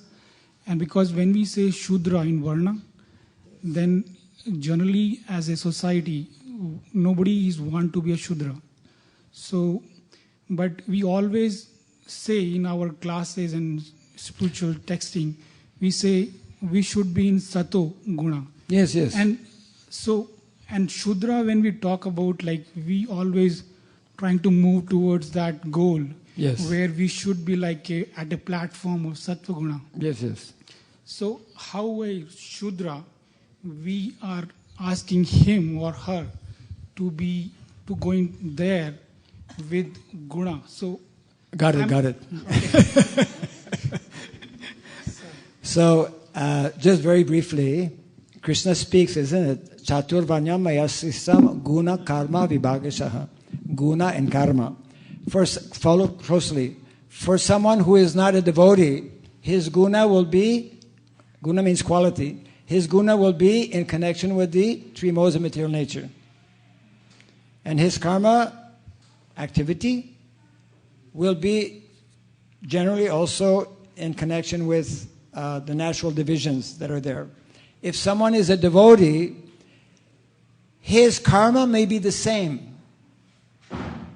For example, let's take Shudra. We're talking about Shudra, which is generally manual work as opposed to intellectual work. Brahmana is intellectual work and Shudra is more manual work. Okay? So, someone who is not a devotee, his karma will be manual. And if someone is a devotee, his activity may also be manual, but the guna will be different. For a non-devotee, he will be influenced by, especially tamagun. But for a devotee, his guna or his quality will be as high as he can go. The quality, the work may be the same. But what is important, I mean, that's of course also important because we need all of these activities within society to make up, the 4 varnas. But what is especially important is the quality of work, the consciousness in which we work. So somebody who's a devotee externally may seem like doing Shudra activity. And he will actually. But his consciousness will be that of a devotee. And it will be either in one of the 3 gunas, but it will be going towards the mode of goodness and beyond. Or it may be, somebody may be doing that activity, but already be situated beyond the mode of goodness. So basically, Shudra is not a bad thing, basically. Shudra is absolutely not a bad thing. Right. I mean, to be a Shudra is not a bad. It is not easy to be a Shudra. There are 9, I'm not kidding. There are 9 qualities described by Narada Muni. Dai Sri Radha Madan Mohana ki, Dai Sri Gornitai ki, Dai Nrsimha Bhagavan ki, Gaura Pimanandi.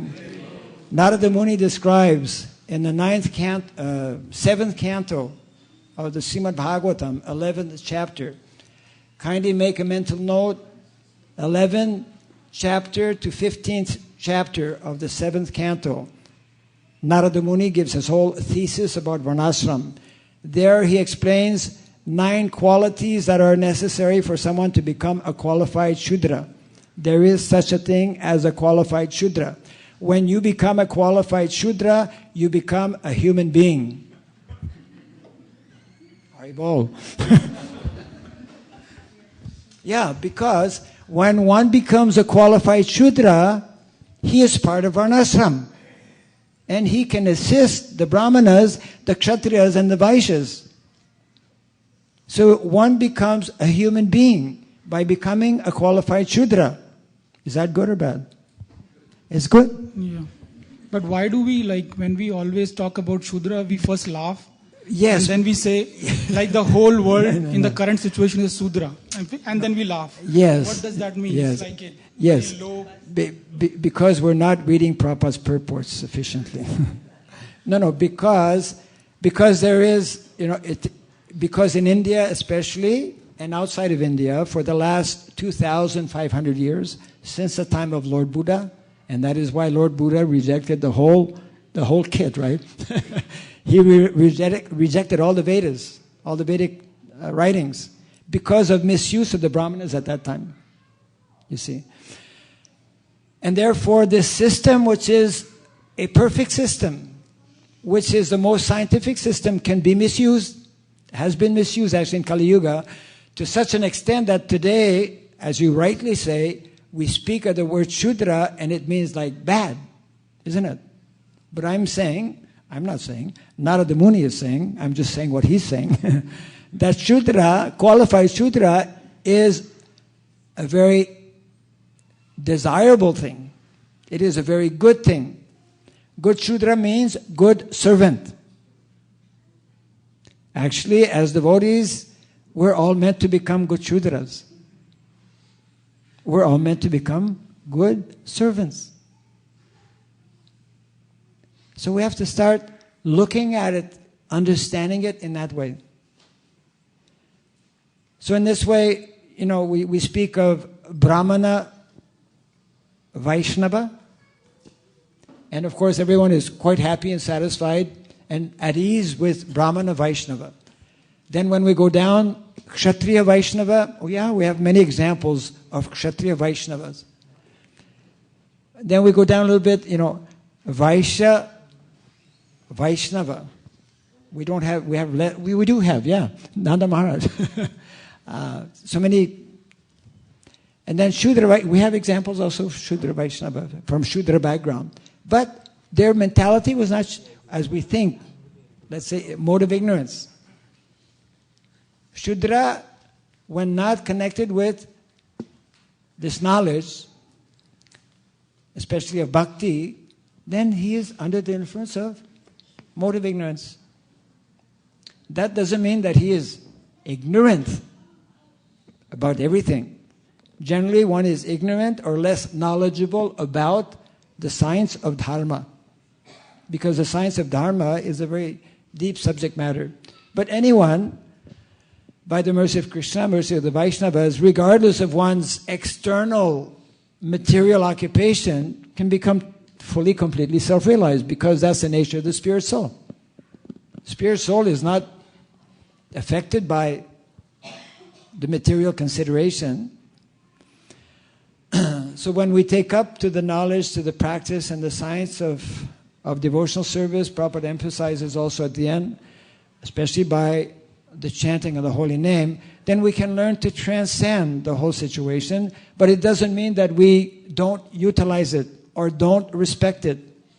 We utilize it because we're here in the material world, and as long as we have this material body, that is our safest position, to remain within the system of varna and ashrama, and to continue progressing in that way.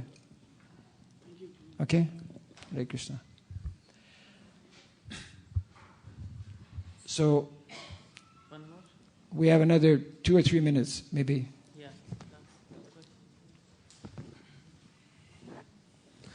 Prabhuji, so let's say this bulb or your microphone is powered by solar electricity or wind energy.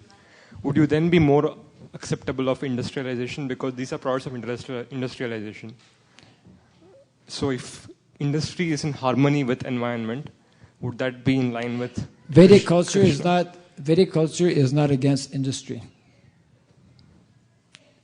Let me rephrase that. Vedic culture is not against technology. When that technology is not harmful to Mother Earth, when that technology is not harmful to our natural advancement in Krishna consciousness. So Vedic culture has technology, but it is. I was mentioning about soft technology and hard technology. Today's technology is known as hard technology, which is very destructive, very dangerous, very expensive, you see. There is technology, how to harness a bullock and plow your land. It requires some technology, but it is simplified, and it doesn't destroy the material nature, and it's not, especially it's not exploitative in nature. Modern day technology, because it is directed by demoniac mentalities, you see. Srila Prabhupada mentioned about, taking out of Mother Earth petrol, and gives specific examples in our Vedic history as well. It is going against the laws of nature. So technology is, when properly utilized, we're not against technology per se. Yeah. So I think we have to kind of, probably, I don't know, I'm just a guest here. I don't know what's going on. I think some announcements are possibly in line now. Yes, Maharaj. Okay. And but we will. You'll have an opportunity to continue and answer more questions outside, or after the program. We'll have ample opportunity. So let's once again thank His Holiness Bhakti Raghava Maharaj for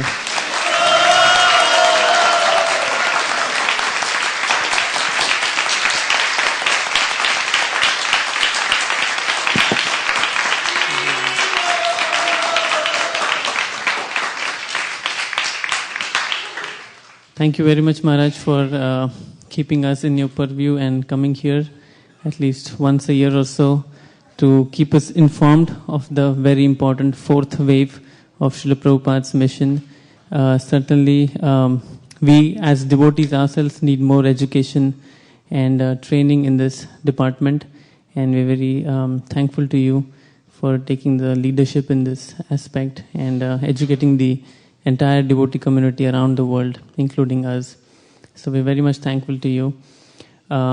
We could understand from the nature of questions that this is not such an easy subject matter to understand and comprehend, but just treat this as just the beginning and be inquisitive and curious. And there are many books to read, and Maharaj will also be very kind to answer any questions you have.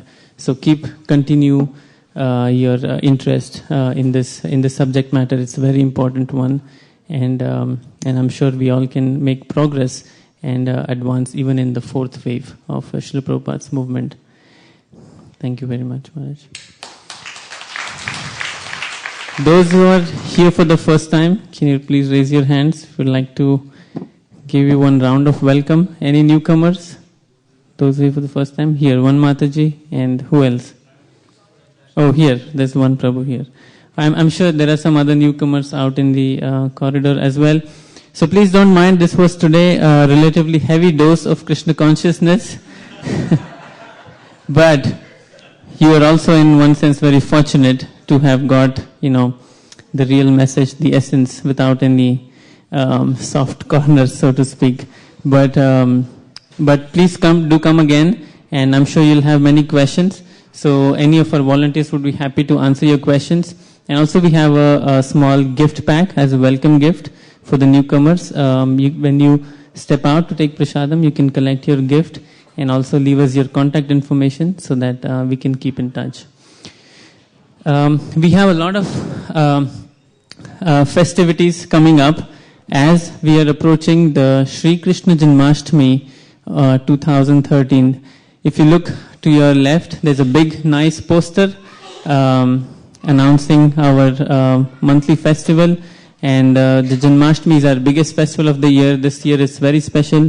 This is the first time we are in the new temple. We'll be celebrating Janmashtami. So we invite and welcome all of you to come and participate enthusiastically in this festival and make it the grandest ever.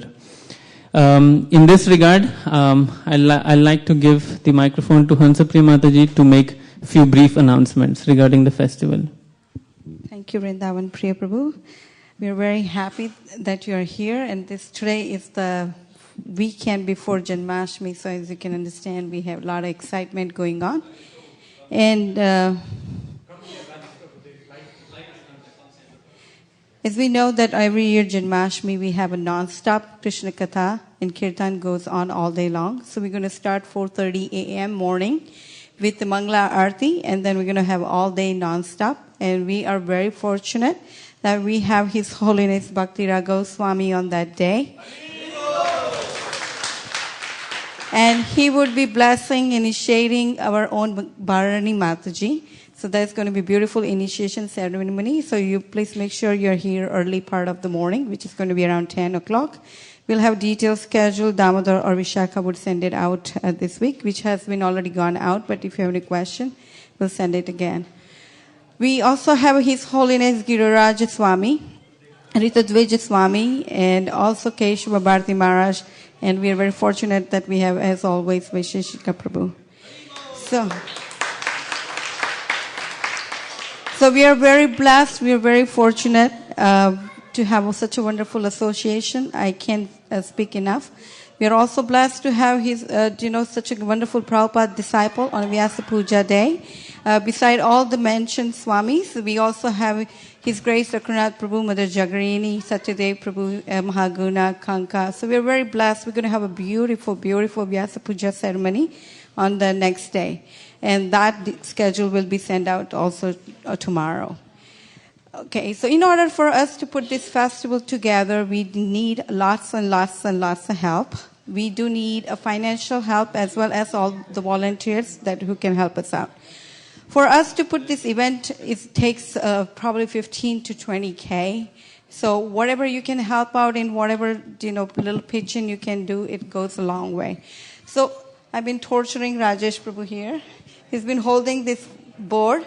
So this is beautifully designed by our own Bhavani. So Bhavani has wrote down all the different sponsorship. So what you can do, you can just put your name there. And once you're putting your name, then you can put that in the back and leave the blank one on the top. So that way, other people can help pitch in for the sponsorship. We also have sent out, thank you, Rajesh. We have also sent out the editable link. So you can go ahead and put your name there for the sponsorship. And tomorrow we'll be sending out the same editable link for the volunteers as well. Thank you, Agarnath Prabhu. We're going to be also send out tomorrow the editable link for the volunteers. So you can go ahead and put your names there for what services you can help us out. I know it's a weekday, but it's coming towards a long weekend.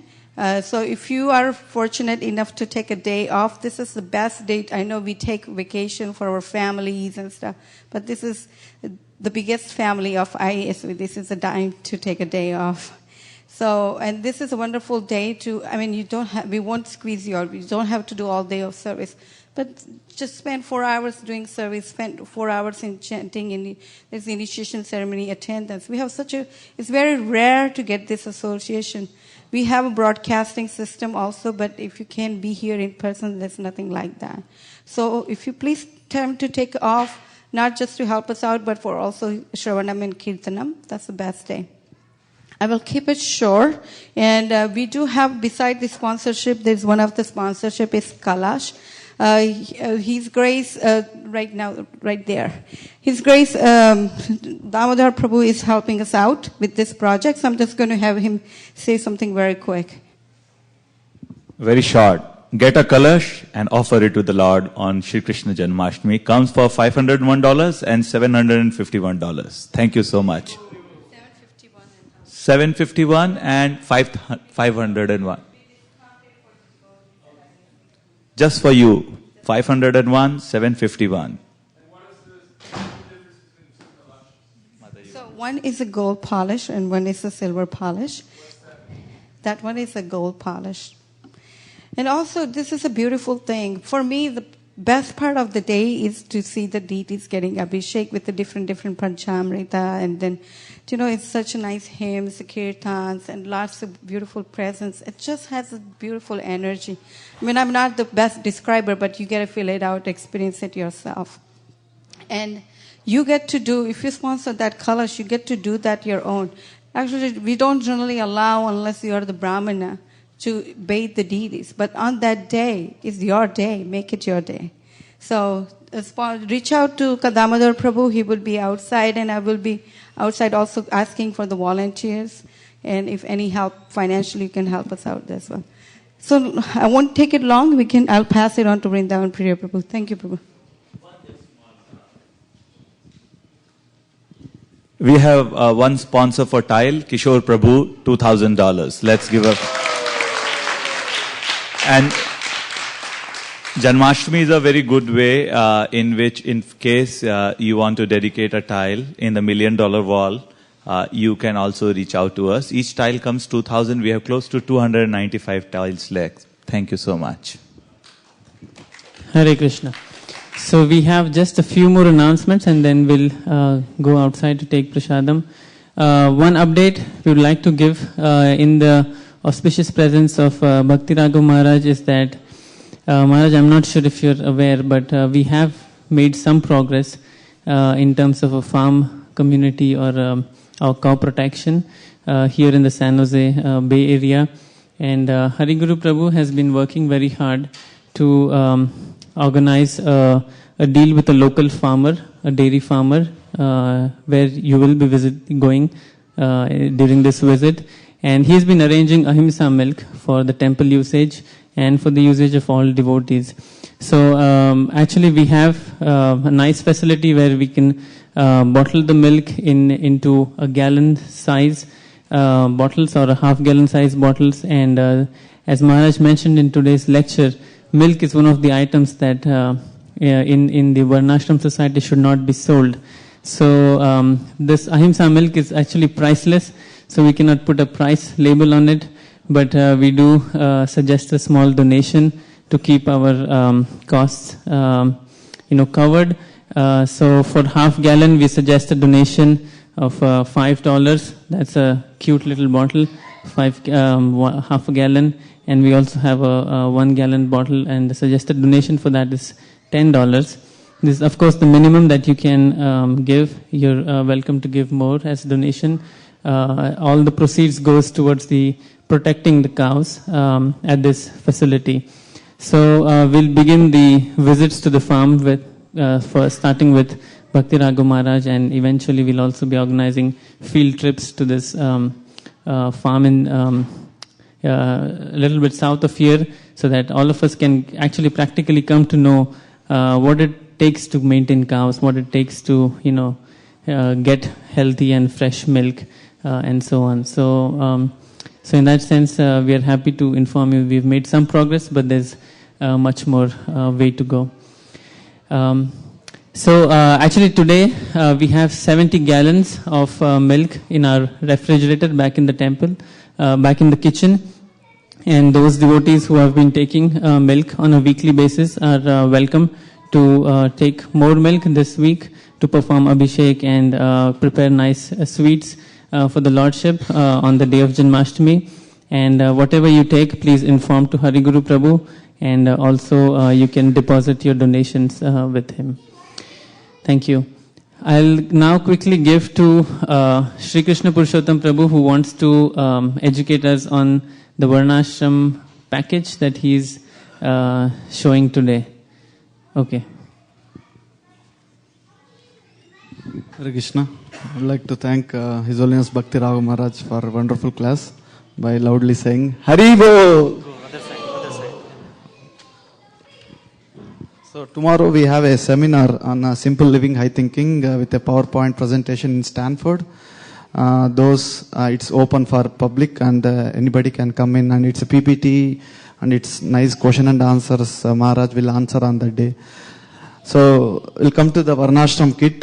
Did you see this jute bag, which we can get a jute bag in US. So remember, it's made, we ordered online, and we have all the books of Varnashram. So those who are having questions out today, you can read. Prabhu, can you show? It's a traditional education book, which is all like a lot of sannyasis like Bhakti Raghava Maharaj and Bigdapurna Maharaj and all other sannyasis, which talks about traditional education, how to. Srila Prabhupada said we should have right thoughts leads to right speech leads to right actions, right action leads to right culture is Varnashram culture, right culture leads to Krishna consciousness.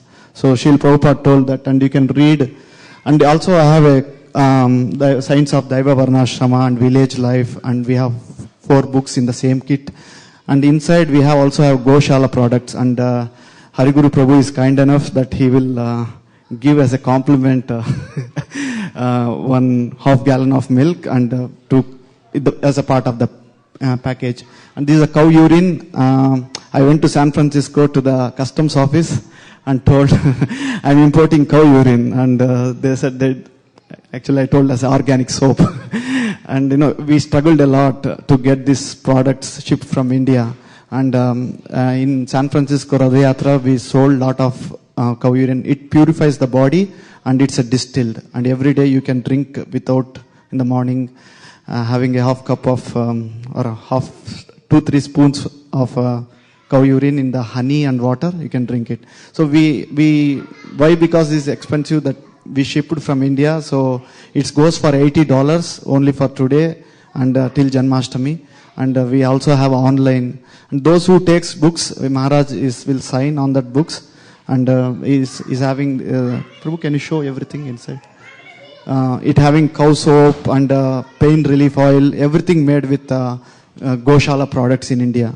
So please encourage this, and all the money which goes will go to the cow protection and the Varnashrama farm community projects. Please help, and we have a table outside. If you have any questions, come and see me. Thank you very much. Hare Krishna.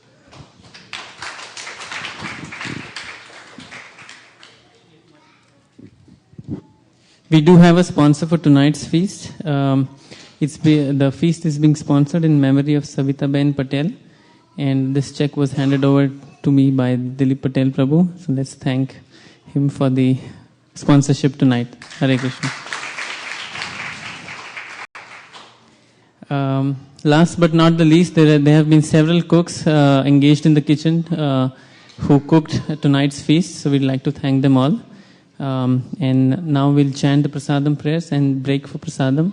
Prasadam will be served outside, and you can come back in, seat yourselves comfortably, and honor prasadam. Mahaprasade Govinde, Namo Brahmani Vaishnave,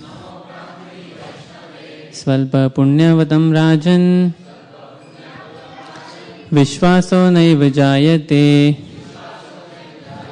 Sharira Avidyajal, Jodhendriya Tahikal, Jive Pehle Vishya Sagare, Tar Madhye Jivhayati, Lobho Moy Sudurmati, Take Jeta Kathina Samsare, Krishna Bada Daya Moy, Kori Bare Jivha Jai, Swaprasadana Dilo Bhai, Sei Annamrita Pao, Radha Krishna Guna Gao, Preme Dako Chaitanya Nitai, Jai Nimai Jai Nitai, Jai Shri Krishna Chaitanya, Prabhu Nityananda, Shri Advaita Gadadhar, Shri Vasadi Gaur Bhakta Vrinda, Hare Krishna Hare Krishna, Hare Krishna Krishna Hare Hare, Hare Rama Hare Rama, Rama Rama Hare Hare.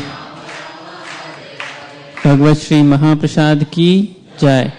One last announcement.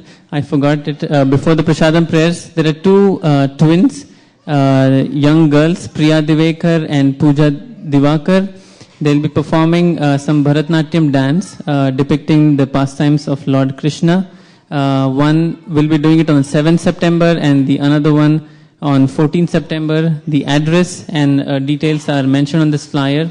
They are daughters of one of our devotees. So please take this flyer, and if you can, please attend this event. It's free of cost. No tickets or no charge. Thank you. Hare Krishna.